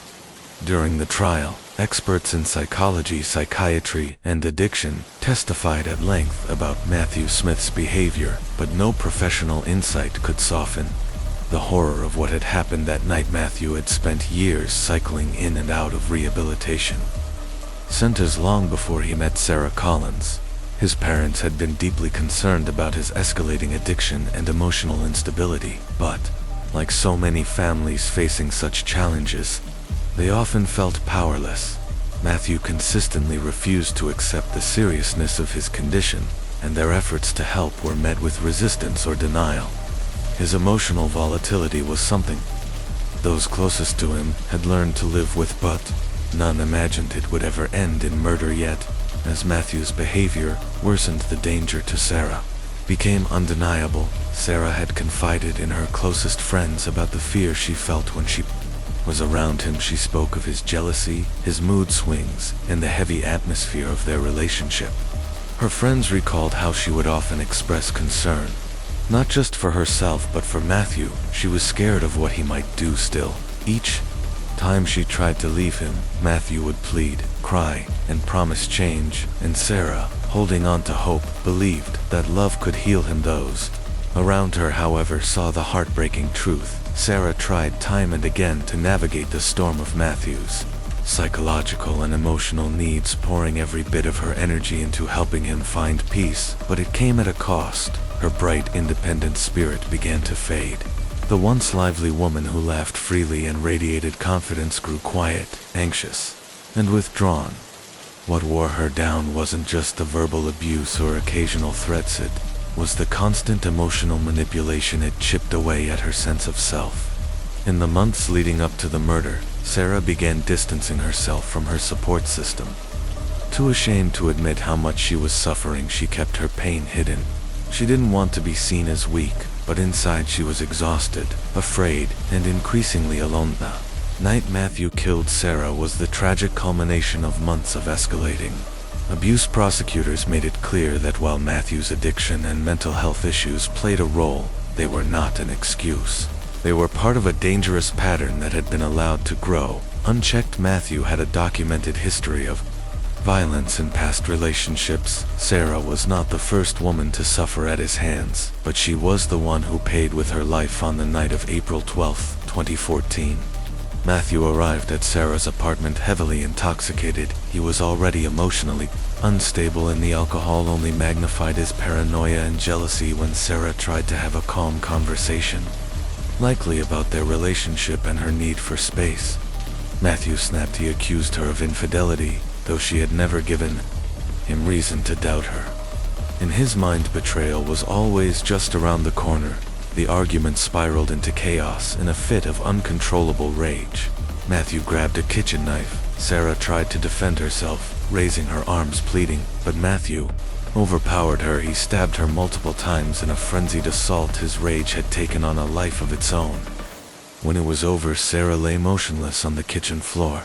Matthew stood over her, disconnected from reality, his mind blank, his humanity lost. His flight wasn't driven by guilt, it was driven by fear. He hadn't planned this, he told himself.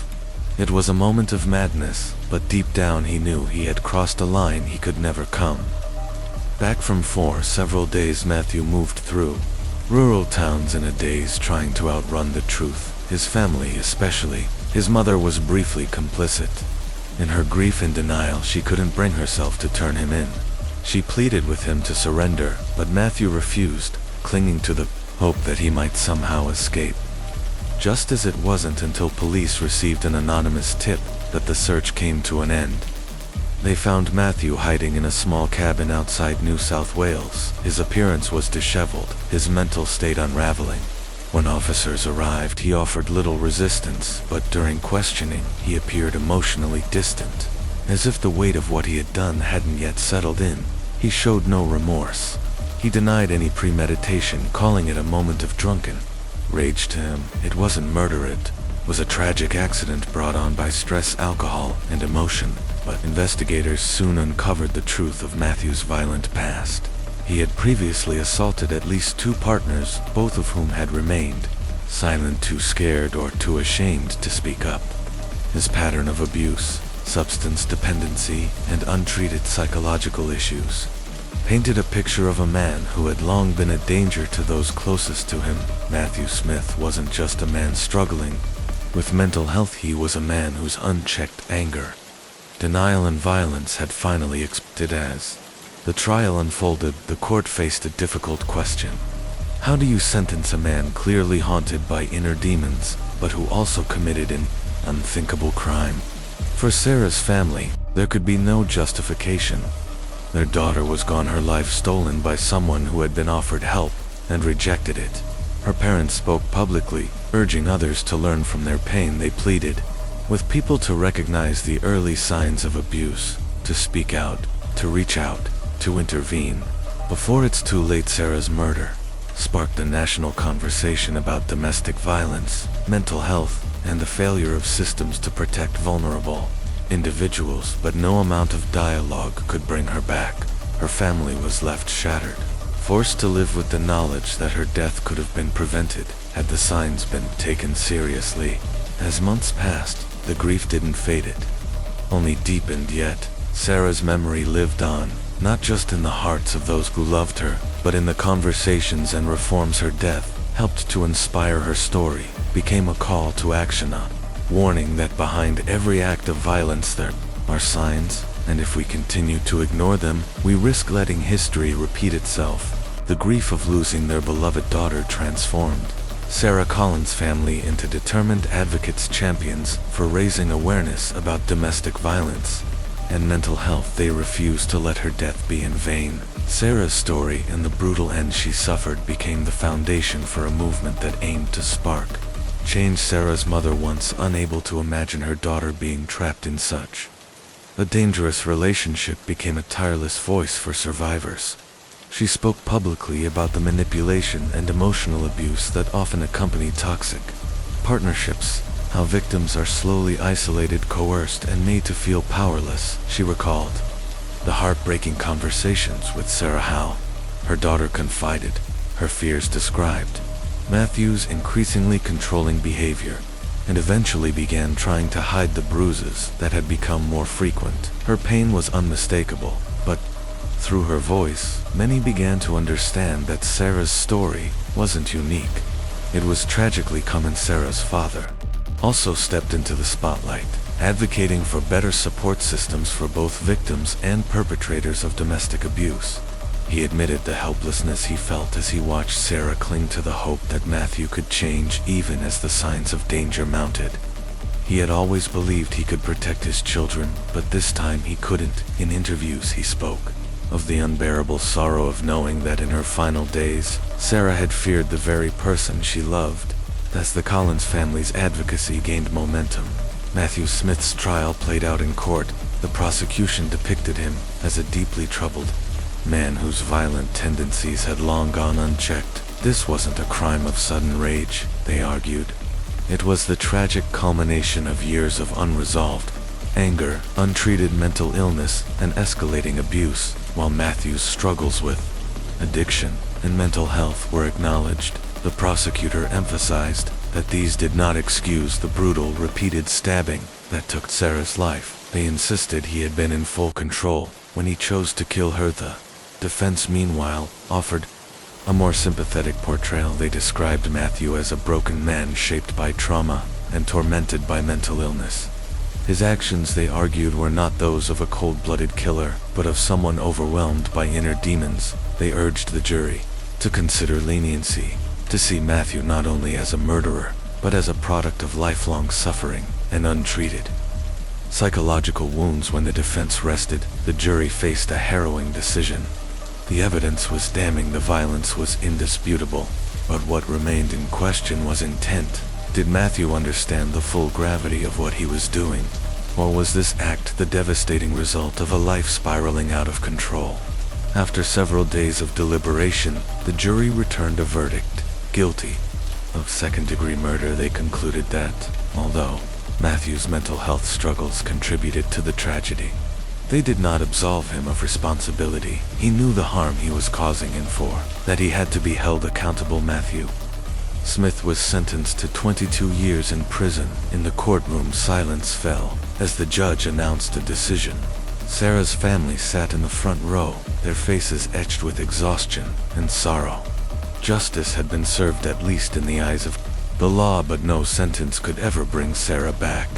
They left the courthouse. The Collins family carried with them the weight of a grief that would never fully fade. Still, they chose to continue their fight to turn their pain into purpose. They partnered with domestic violence organizations, lobbied for stronger laws, and pushed for better access to mental health support for those at risk. Sarah's story, her life, her suffering, and her tragic death became a beacon. Her voice, though silenced, began to echo through the halls of advocacy. She became a symbol of both warning and hope, a reminder of the silent suffering endured by so many, and a call to break the cycle of abuse for those still trapped in fear. Sarah's story offered courage. For her family, the road to healing would be long and filled with sorrow, but through their tireless work they found meaning in their loss. They vowed to ensure that Sarah's legacy would be one of change, not just mourning, and in that mission, perhaps Sarah's death could prevent another tragedy. Perhaps it could save a life. This wasn't an isolated incident. It was part of a disturbing pattern, one that had been steadily escalating. Jack's jealousy, rage, and insecurity often boiled over into violent outbursts. He repeatedly accused Claire of infidelity, despite having no reason to doubt her. The relentless emotional chaos had taken a toll on Claire. Friends who had once known her as bright and spirited now saw someone weighed down by exhaustion and fear. They urged her to leave, but Claire clung to the hope that Jack could change. She believed love might be the catalyst for his recovery. That belief would be tested in the worst possible way. On a fateful evening in late 2014, Jack returned to their apartment, heavily intoxicated and high on methamphetamine. They had argued earlier in the day. Claire, fed up with the volatility, had been considering ending the relationship for good. She had spent the evening at a friend's place trying to clear her mind, When she returned home later that night, she found Jack in a manic, frenzied state, trembling about betrayal, paranoia, and feeling trapped in his own skin. Claire tried to calm him, but her efforts only provoked more aggression. His paranoia intensified, and the argument quickly spiraled into violence. In a blind, drug-fueled rage, Jack grabbed a kitchen knife. That ordinary household object became the instrument of Claire's death. Jack stabbed her repeatedly. The ferocity of the attack reflected years of simmering rage, unresolved trauma, and untreated mental illness. When police arrived, they found Jack standing over Claire's lifeless body, drenched in blood. He was eerily calm, detached, almost trance-like. Though clearly impaired by substances and psychological instability, he appeared to comprehend what he had done. He offered no resistance as officers took him into custody. The investigation painted a grim portrait of a man in freefall. Jack had been a ticking time bomb. His history of abuse, addiction, and emotional instability had finally culminated in tragedy. Police discovered Claire had tried multiple times to leave Jack. Each time he begged her to stay, promising change, swearing he'd get help.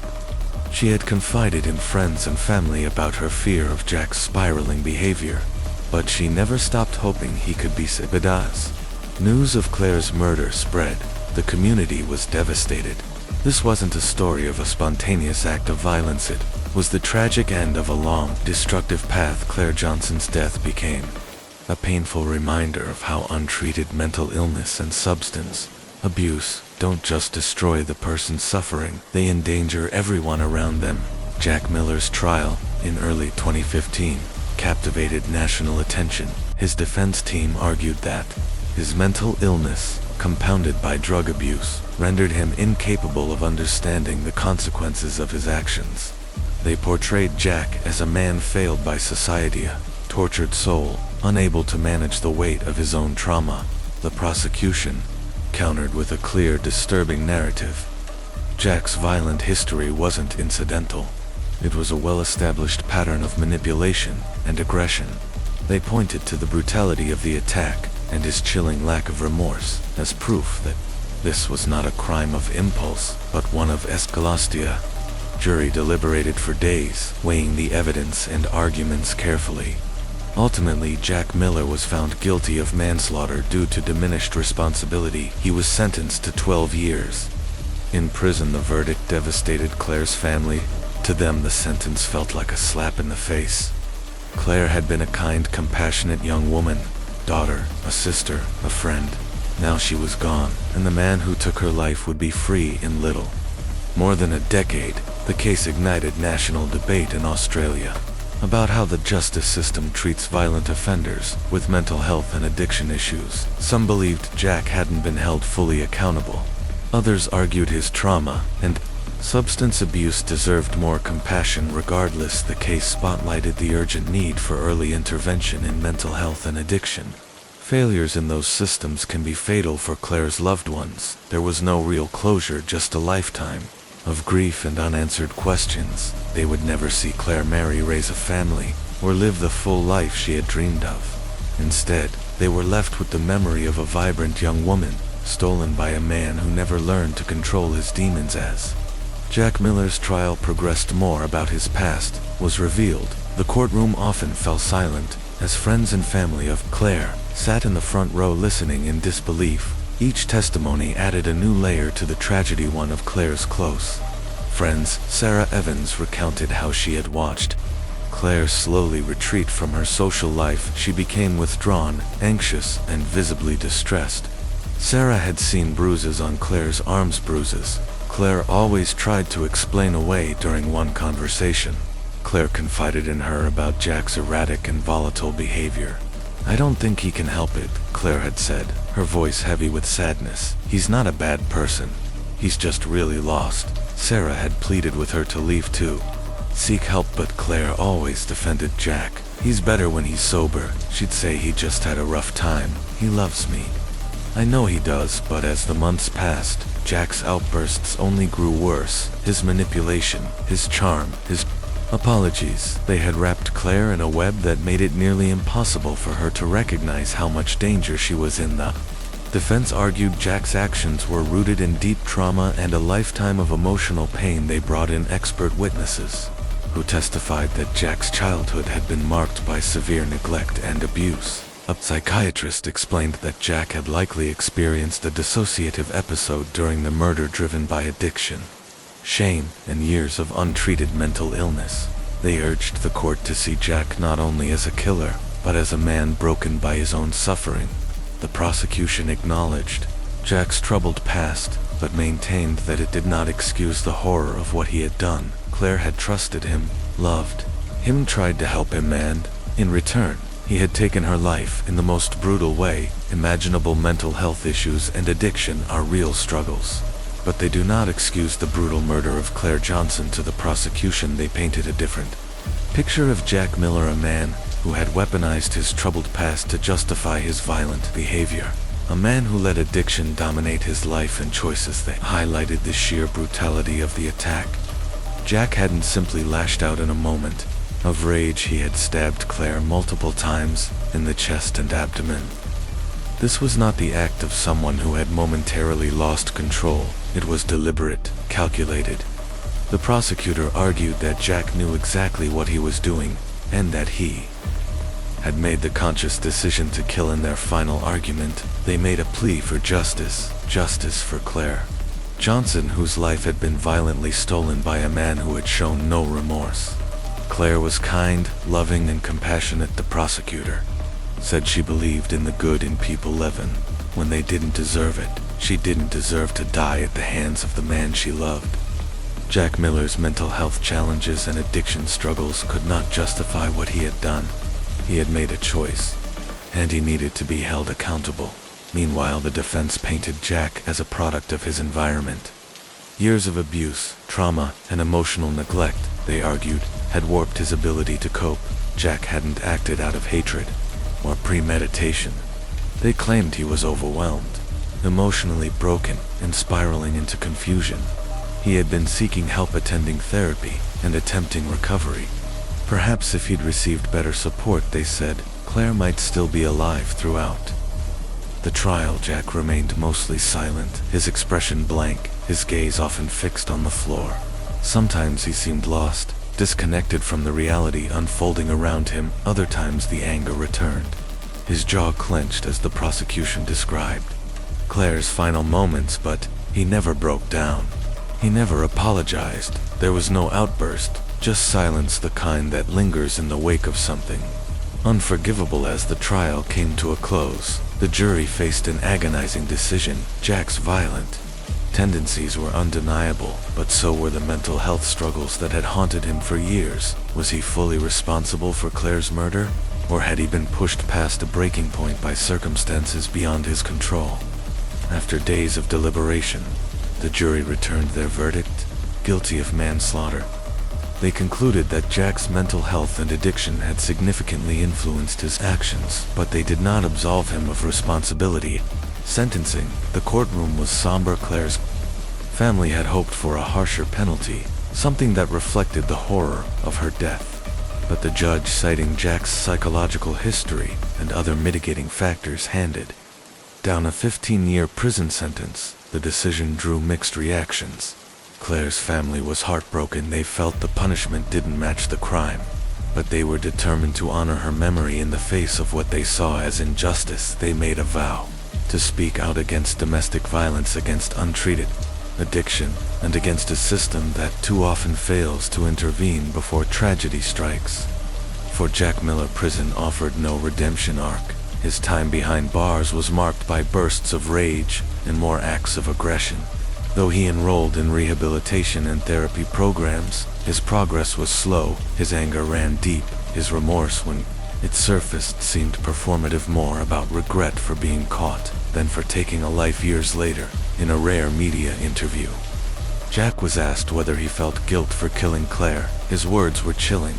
"I wasn't myself that night. I wasn't thinking clearly. I wasn't the man I used to be. I was just lost. I can't change what happened. I'll live with that for the rest of my life." But what stood out more than what he said was what he didn't know. Mention of Claire. No apology to her family, no true acceptance of the devastation he caused to Claire's family. It was a final blow. They had hoped desperately that time would bring Jack some clarity, some sense of responsibility, but it hadn't eventually. Jack's sentence was reduced for good behavior. He became eligible for parole.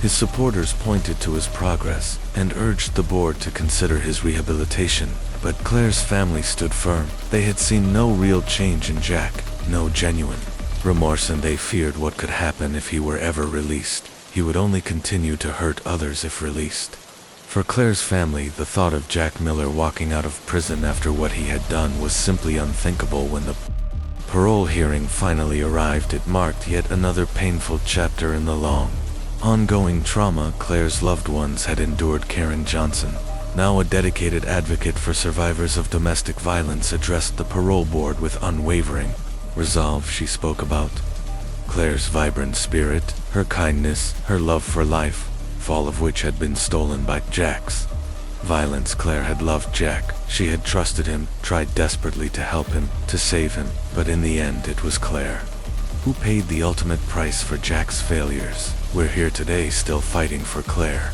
Karen told the board, because she never got the chance to fight for herself. She was taken from us in a way no one should ever experience. Jack Miller stole her future, and now all we have left is the pain of knowing we will never see her again. Ultimately, the board denied Jack Miller's request for parole, citing his lack of genuine remorse and the ongoing risk he posed to others. For Claire's family, it was a small but significant victory, yet no ruling could ever ease the deep, enduring pain of losing her. Claire's story, however, did not end there. Her family turned their grief into action. Over the years, they advocated for new legislation focused on domestic violence prevention and mental health reform.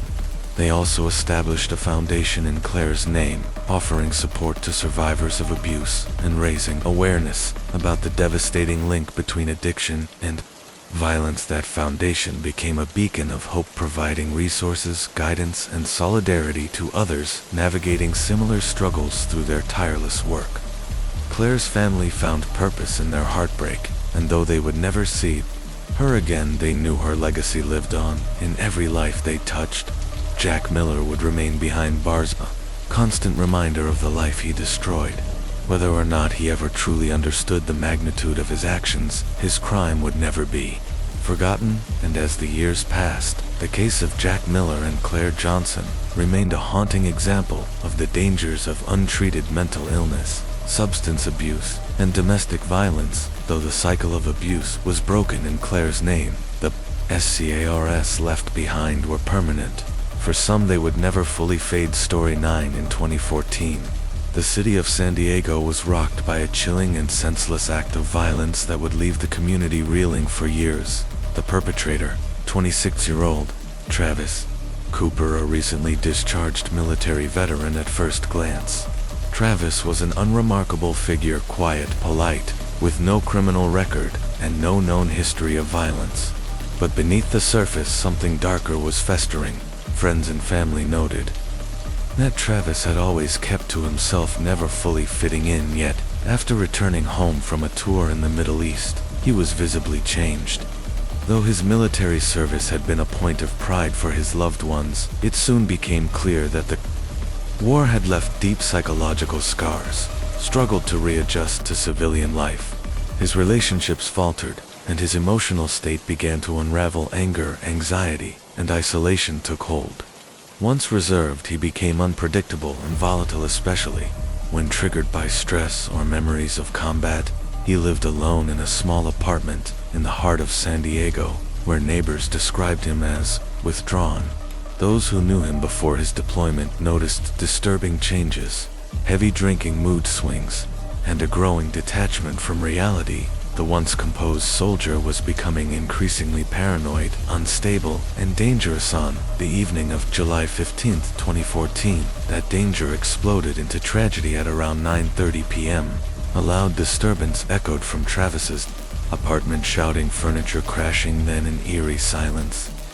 Neighbors hesitated to intervene, but one eventually called the police. When Officers arrived. They were met with a horrifying scene inside the apartment. Lying in a pool of blood was 24-year-old Emily Parker, a beloved nurse and San Diego native. Emily was known for her compassion and warmth. Her throat had been slashed and multiple stab wounds covered her body. Emily had been dating Travis for several months despite her friends' concerns about his behavior. She had tried to help him, believing his struggles were rooted in untreated trauma from the war.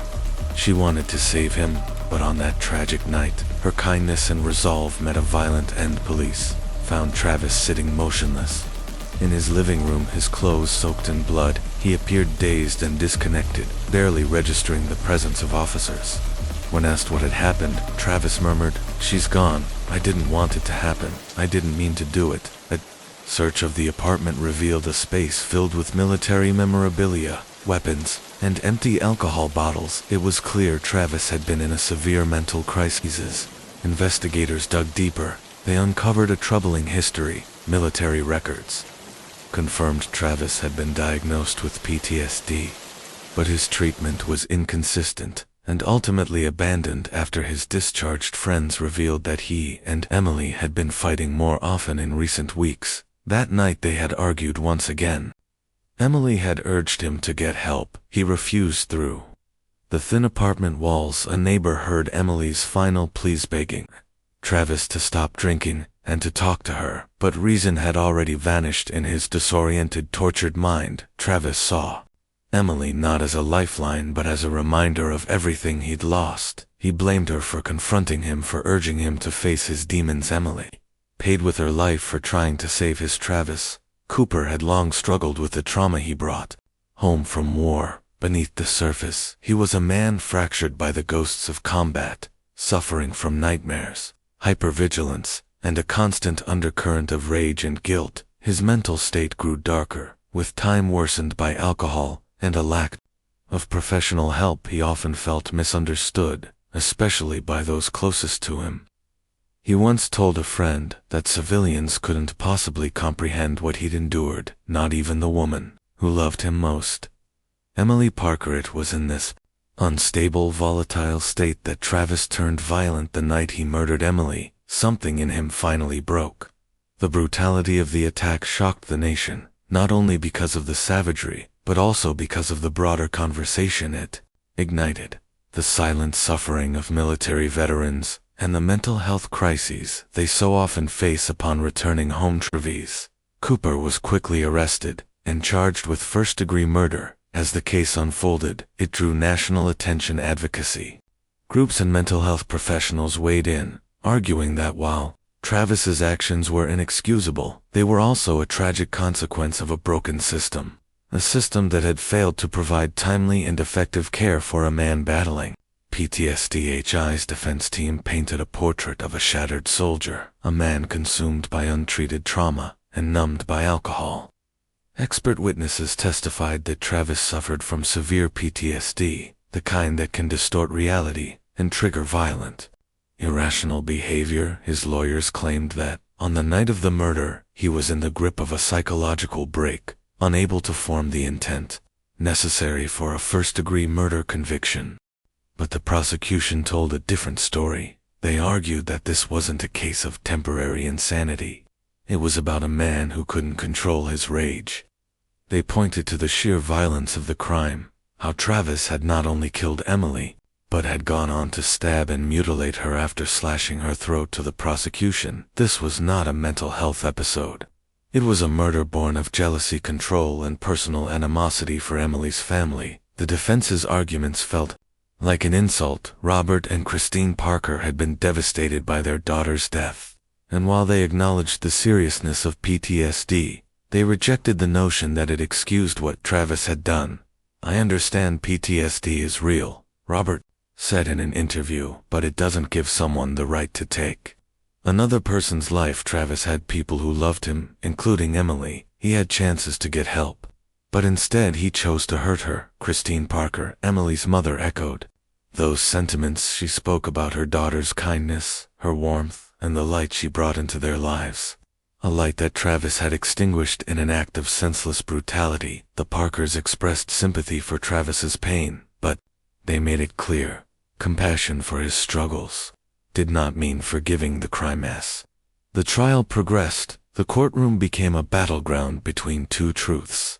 One of psychological deterioration, the other of irreversible loss. The defense argued that Travis had suffered a complete mental collapse that night, brought on by trauma and alcohol.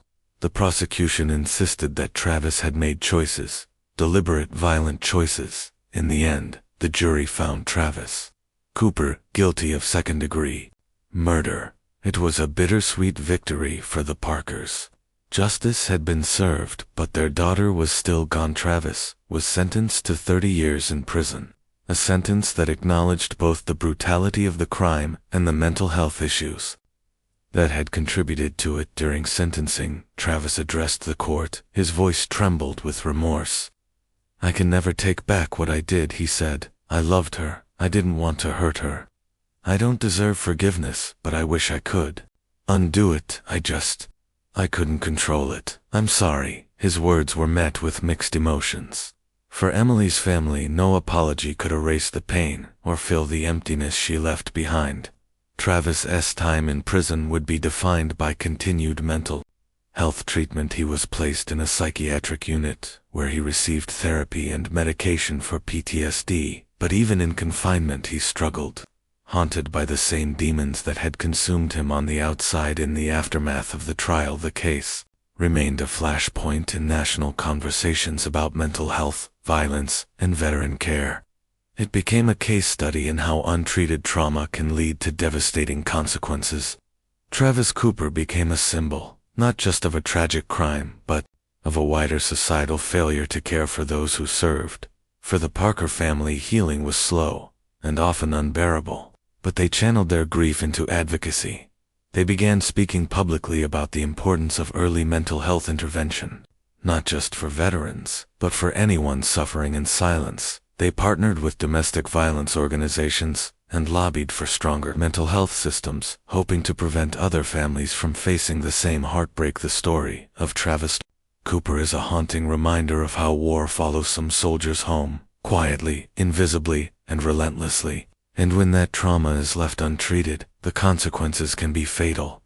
In the end, there were no winners, only loss, only lessons, and the hope that maybe, just maybe, those lessons might save someone else. While many applauded the national effort to support returning veterans, others pointed out a deeper issue: how ill-equipped the system was to truly help men and women who had risked their lives abroad only to come home and face a new silent war inside their own minds. Voices like the Parker families became central to the push for expanding programs aimed at helping soldiers transition to civilian life. But for Robert and Christine Parker, advocacy could not fill the emptiness left behind. Their daughter Emily's absence remained a constant.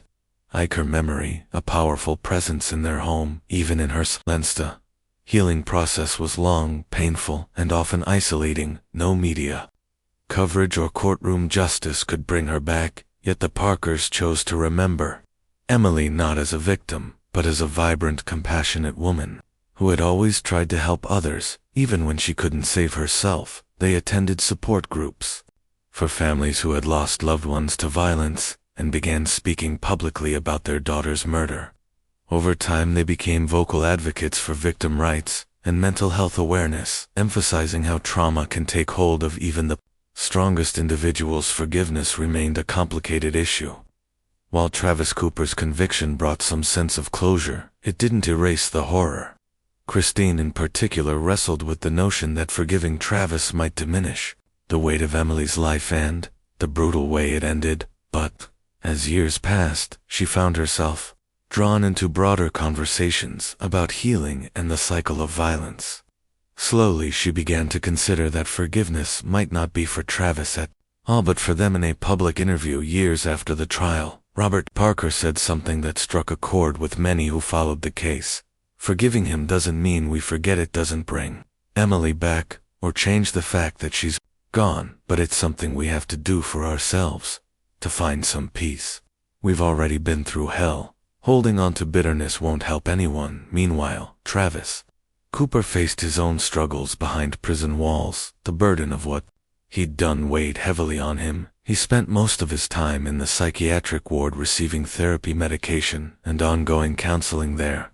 Were reports that Travis had expressed deep remorse. He even considered writing to the Parkers to apologize but never sent the letters. He feared they would be seen as selfish attempts at easing his conscience rather than acts of genuine contrition despite treatment. Some counselors believed Travis might never fully comprehend the impact of his actions. His ability to accept complete responsibility was hindered by self-hatred, lingering PTSD, and a constant internal battle with guilt.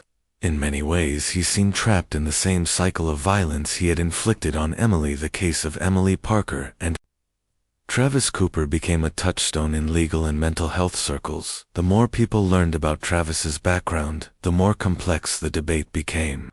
Was he merely a product of a broken mental health system that failed him, or a man who had crossed an unforgivable line? Public opinion remained divided, but one thing became clear: Travis's story was not unique. It highlighted the urgent need to address how our systems handle veterans' mental illness and violence. In the years that followed, the case continued to influence conversations around criminal justice reform and veteran mental health care. It challenged society to reconsider how PTSD is handled in courtrooms and what responsibilities governments hold in supporting those returning from war. Meanwhile, the Parkers found a way to channel their grief into purpose. They launched the Emily Parker Foundation, dedicated to mental health awareness and support for individuals struggling with trauma and PTSD. Foundation, they offered scholarships for veterans seeking treatment and funded programs for families affected by violent loss. It didn't erase their pain, but it gave it meaning. Miley's legacy lived on, not just as a tragic loss, but as a beacon of hope for others facing similar battles.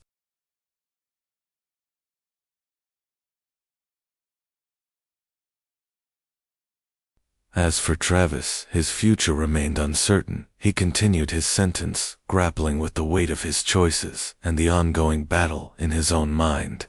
Whether he would ever truly atone or understand the magnitude of his actions was unknown. Legal process had ended, but the emotional scars remained, not just in the Parker family's hearts, but in the collective conscience of a society that had failed both Emily Parker and the man who killed her. Story 10. It was late afternoon on September 16, 2014, in a quiet Cleveland suburb, when two families' lives were changed forever. The center of the tragedy was Michael Freeman, a 34-year-old man known to his neighbors as quiet, withdrawn, and often distant, though unassuming in appearance. Michael carried with him a history of mental health struggles, including chronic depression and unpredictable bursts of anger when he felt disrespected or ignored.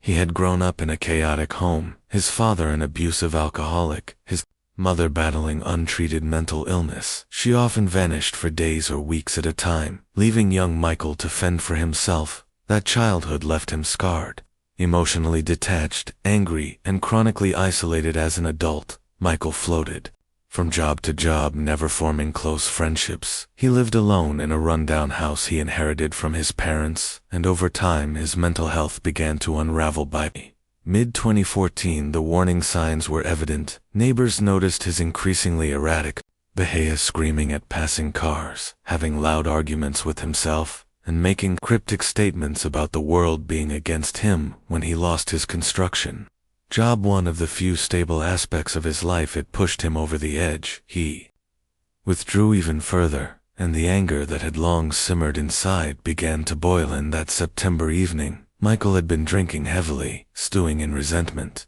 He sat alone in his dimly lit living room, blaming the world for his misfortunes, for the trauma, the isolation, and the feeling of being forgotten. As the sun set, a dangerous resolve took hold. Something inside him cracked. Just down the street, the Parker family, Sarah, David, and their two young children, Emma and Lucas, were settling in for the night. They were well loved in the neighborhood, known for their warmth and generosity.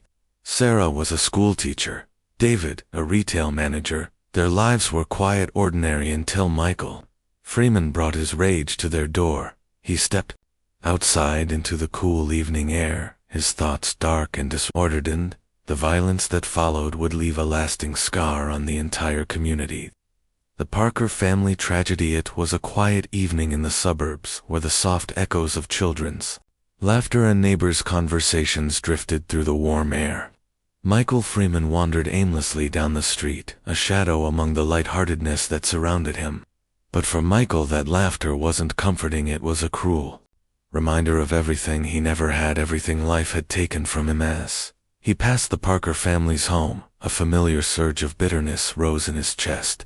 The sight of their children playing in the yard, their carefree joy, was too much for him to bear. That happiness, the kind he believed he had been robbed of, felt like mockery.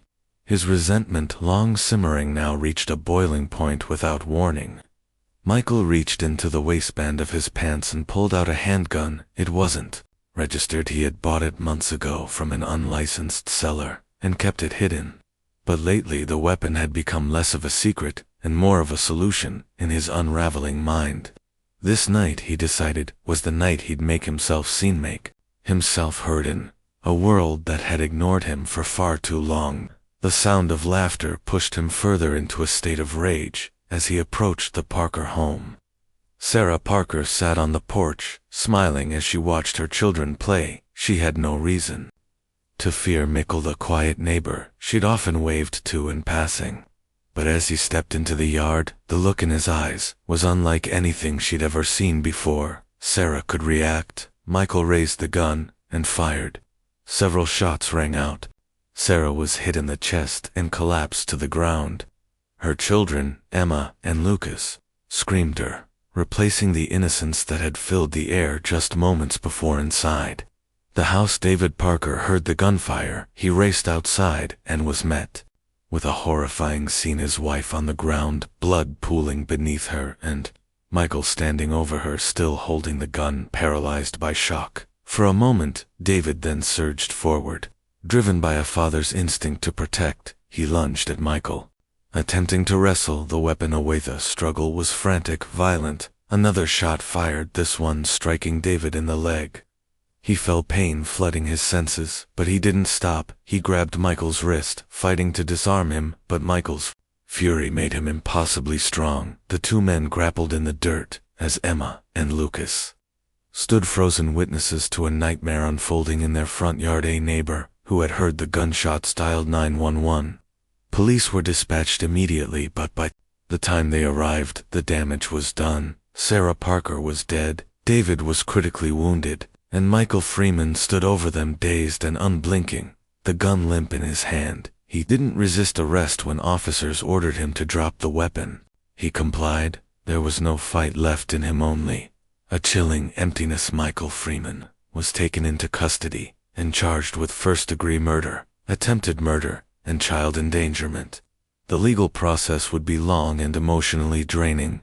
But for the Parker family, no trial could bring Sarah back. No sentence could undo the trauma inflicted on two children who had watched their world collapse in a matter of seconds. In the months that followed, the community rallied around the Parkers.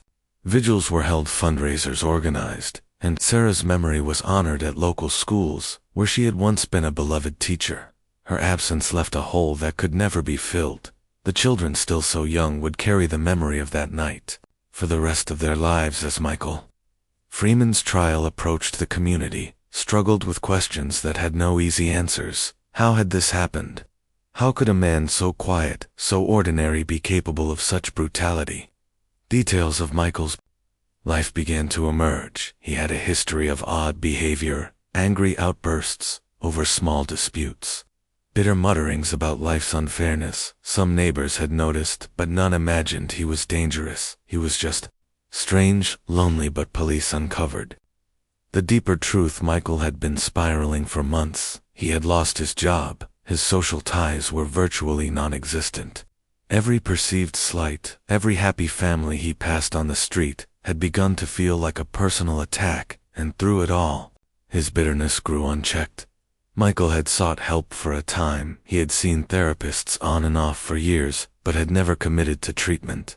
His depression, his rage, his feelings of worthlessness remained unresolved the day he bought the Gunn, he made a choice that would ultimately shatter not only his life but the lives of everyone around. Gym investigators found that on the day of the shooting, Michael had sat alone for hours, the gun in his lap, contemplating what he was about to do. In his mind, the Parker family had become a symbol of everything he was denied: a happiness he believed he could never achieve. He didn't have a plan for what would come after. He never considered the lifelong trauma he'd inflict on two innocent children. He wasn't thinking about justice or consequences in that moment. Michael Freeman just wanted the pain to stop.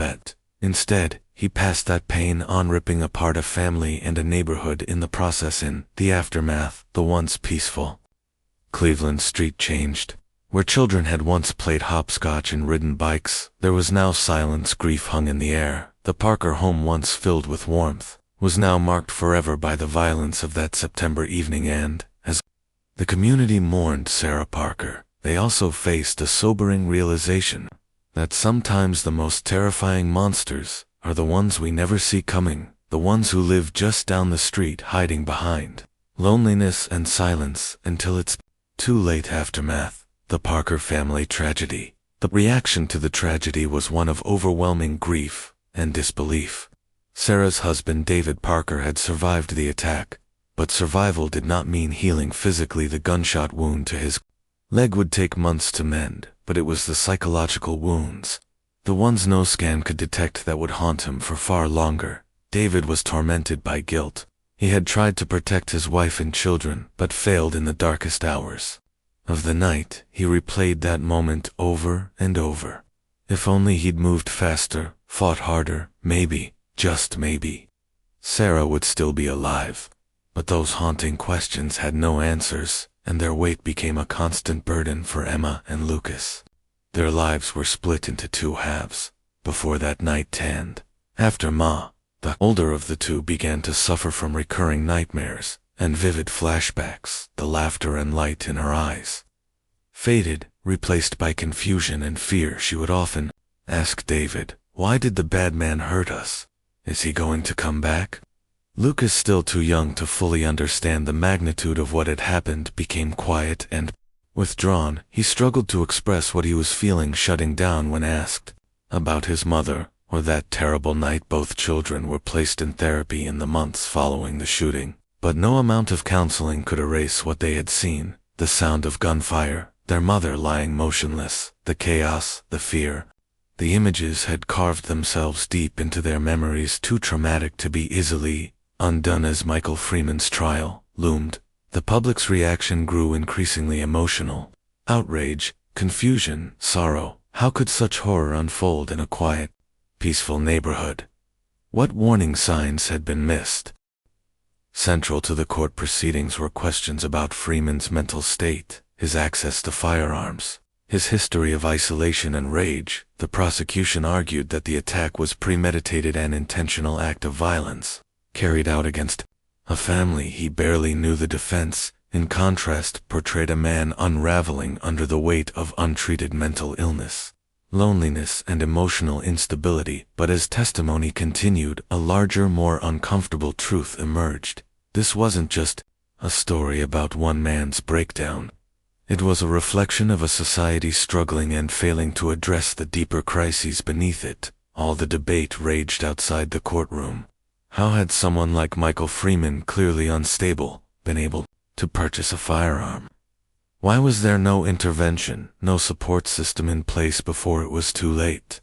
The tragedy became a flashpoint for renewed discussions on mental health, gun control, and the urgent need for stronger community support networks for the Parker family. The legal process was agonizing. Each day in court reopened wounds that had barely begun to scar. They were forced to listen to forensic accounts, view evidence, and hear about the man who had destroyed their family. But still they endured. They stayed because they wanted justice. Not only for Sarah, but for Emma and Lucas, whose futures had been forever altered. Finally, after weeks of testimony and deliberation, the verdict came. Michael Freeman was found guilty of first-degree murder, attempted murder, and 2 counts of child endangerment. He was sentenced to life in prison, without the possibility of parole. The ruling ensured he would never again hurt another family, but for the Parkers, there was no real sense of closure. Justice had been served, yes, but the damage was already done. Sarah was gone, the children were scarred, and the life they once knew could never be restored. It was a victory but a hollow one. In the months that followed, the emotional toll only deepened. Grief settled over the Parker home like a heavy fog. David, despite the support of friends and family, found himself alone in his thoughts, battling memories that refused to fade. The woman he had loved for nearly 2 decades, his partner, the mother of his children, was Ganima. Once outgoing and spirited, became quiet and distant. She rarely spoke at school, and even less at home. Lucas remained withdrawn, prone to sudden tears, or moments of panic that no one could explain. Their innocence had been stolen in the blink of an eye. David's nights were the hardest. He'd wake drenched in sweat, the echo of gunshots ringing in his ears. He could still hear Emma's screams, still feel the weight of Sarah's body as it collapsed in his arms. That night played on an endless loop, a cycle of guilt, helplessness, and sorrow. There were days when the pain felt unbearable, when David wondered if he could carry the weight of their loss any longer, but each time he looked at his children, he found the strength to keep going. The Parker family would never be the same, but in their grief they made a silent vow to survive, to heal one step at a time, to keep Sarah's memory alive, not through mourning alone, but through love, through resilience. In that there was a flicker of hope. The aftermath of the tragedy left the Parker family shattered. Sarah's death sent waves of grief and disbelief through everyone who knew her. But no one was more devastated than her husband David. Though he had survived the shooting, he was left with both physical wounds and emotional scars that would linger far longer. The bullet wound in his leg would eventually heal, but the trauma of that night, the helplessness of watching his wife die, and being unable to protect his children, would haunt him forever. In the days following the attack, David was consumed by guilt.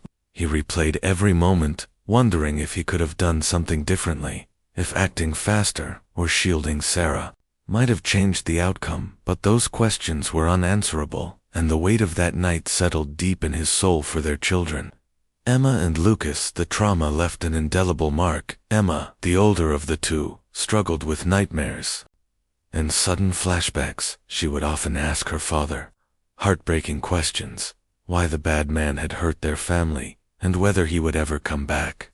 Lucas, still too young to grasp the full reality, withdrew into silence, unable to articulate the fear and confusion he felt. Both children were enrolled in therapy, but even the best professional help couldn't erase the memories etched into their young minds. The gunshots, the chaos, their mother lying motionless on the grass, these were memories no child should carry. As Michael Freeman's trial approached, the public response was a mix of sorrow, outrage, and disbelief. How could such horror unfold in a quiet suburban neighborhood? Questions of mental health, gun access, and warning signs that had been ignored took center stage. The prosecution portrayed Michael as a man who had made a deliberate, premeditated choice to unleash violence on a family he barely knew. The defense painted a different picture: a man plagued by mental illness and emotional instability, failed by a system that never intervened. As testimony unfolded, it became clear that Michael Freeman's story was not just about a single act of violence. It was also about a society that had turned a blind eye to growing cracks in the system: untreated mental illness, easy access to firearms, and deepening social isolation. For the Parker family, the trial was agonizing. Each day in court forced them to relive the nightmare, the screams, the blood, the chaos, but they remained united, determined to seek justice, not only for Sarah, but for the sake of Emma and Lucas, whose lives had been forever changed. The end: Michael Freeman was convicted of first-degree murder, attempted murder, and child endangerment. He was sentenced to life in prison with no possibility of parole, but for the Parkers the verdict brought little relief. Justice, while necessary, could not undo the damage. It could not bring Sarah back. In the months that followed, the family tried to adjust to their new reality. David, grieving and exhausted, dedicated himself to his children's healing. He continued therapy for them, even as his own pain threatened to overwhelm him.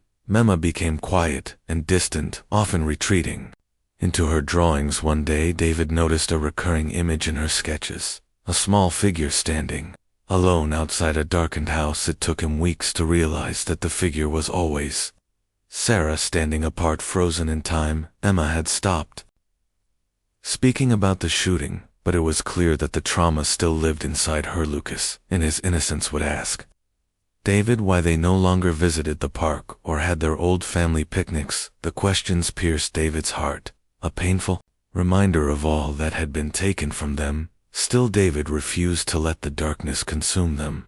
He made it his mission to provide his children with some form of stability. Even when his own world felt as if it were crumbling, the family clung to the small, quiet moments, sitting together in silence, walking through the neighborhood, trying to breathe life back into their routine. The community, once shaken to its core, began to rally around them. Neighbors who had once been strangers dropped off meals, sent cards, or simply offered a shoulder to lean on. Slowly, a sense of support began to form, like faint sunlight breaking through storm clouds. One evening, as David and Emma sat together watching the sunset, she finally broke her silence. Her voice was soft, almost uncertain, as she asked, "Daddy, do you think Mommy is in heaven?" David's heart ached as he struggled to find the words, fighting back tears. He nodded. "Yes, sweetheart," he said gently. "I believe Mommy is in heaven, and I believe she's watching over us." Emma nodded, folding her small hands in her lap. There was a quiet understanding in her eyes, not closure, but maybe the beginning of peace. It was a moment David would never forget, not a cure, not a fix, but a step forward. He knew the road ahead would be long. There would be days filled with sadness, with setbacks and struggles. But there would also be moments of light, small victories in healing, in rebuilding, in remembering who they had once been. David vowed to be there every step of the way, for Emma, for Lucas, for Sarah. Her memory would never fade.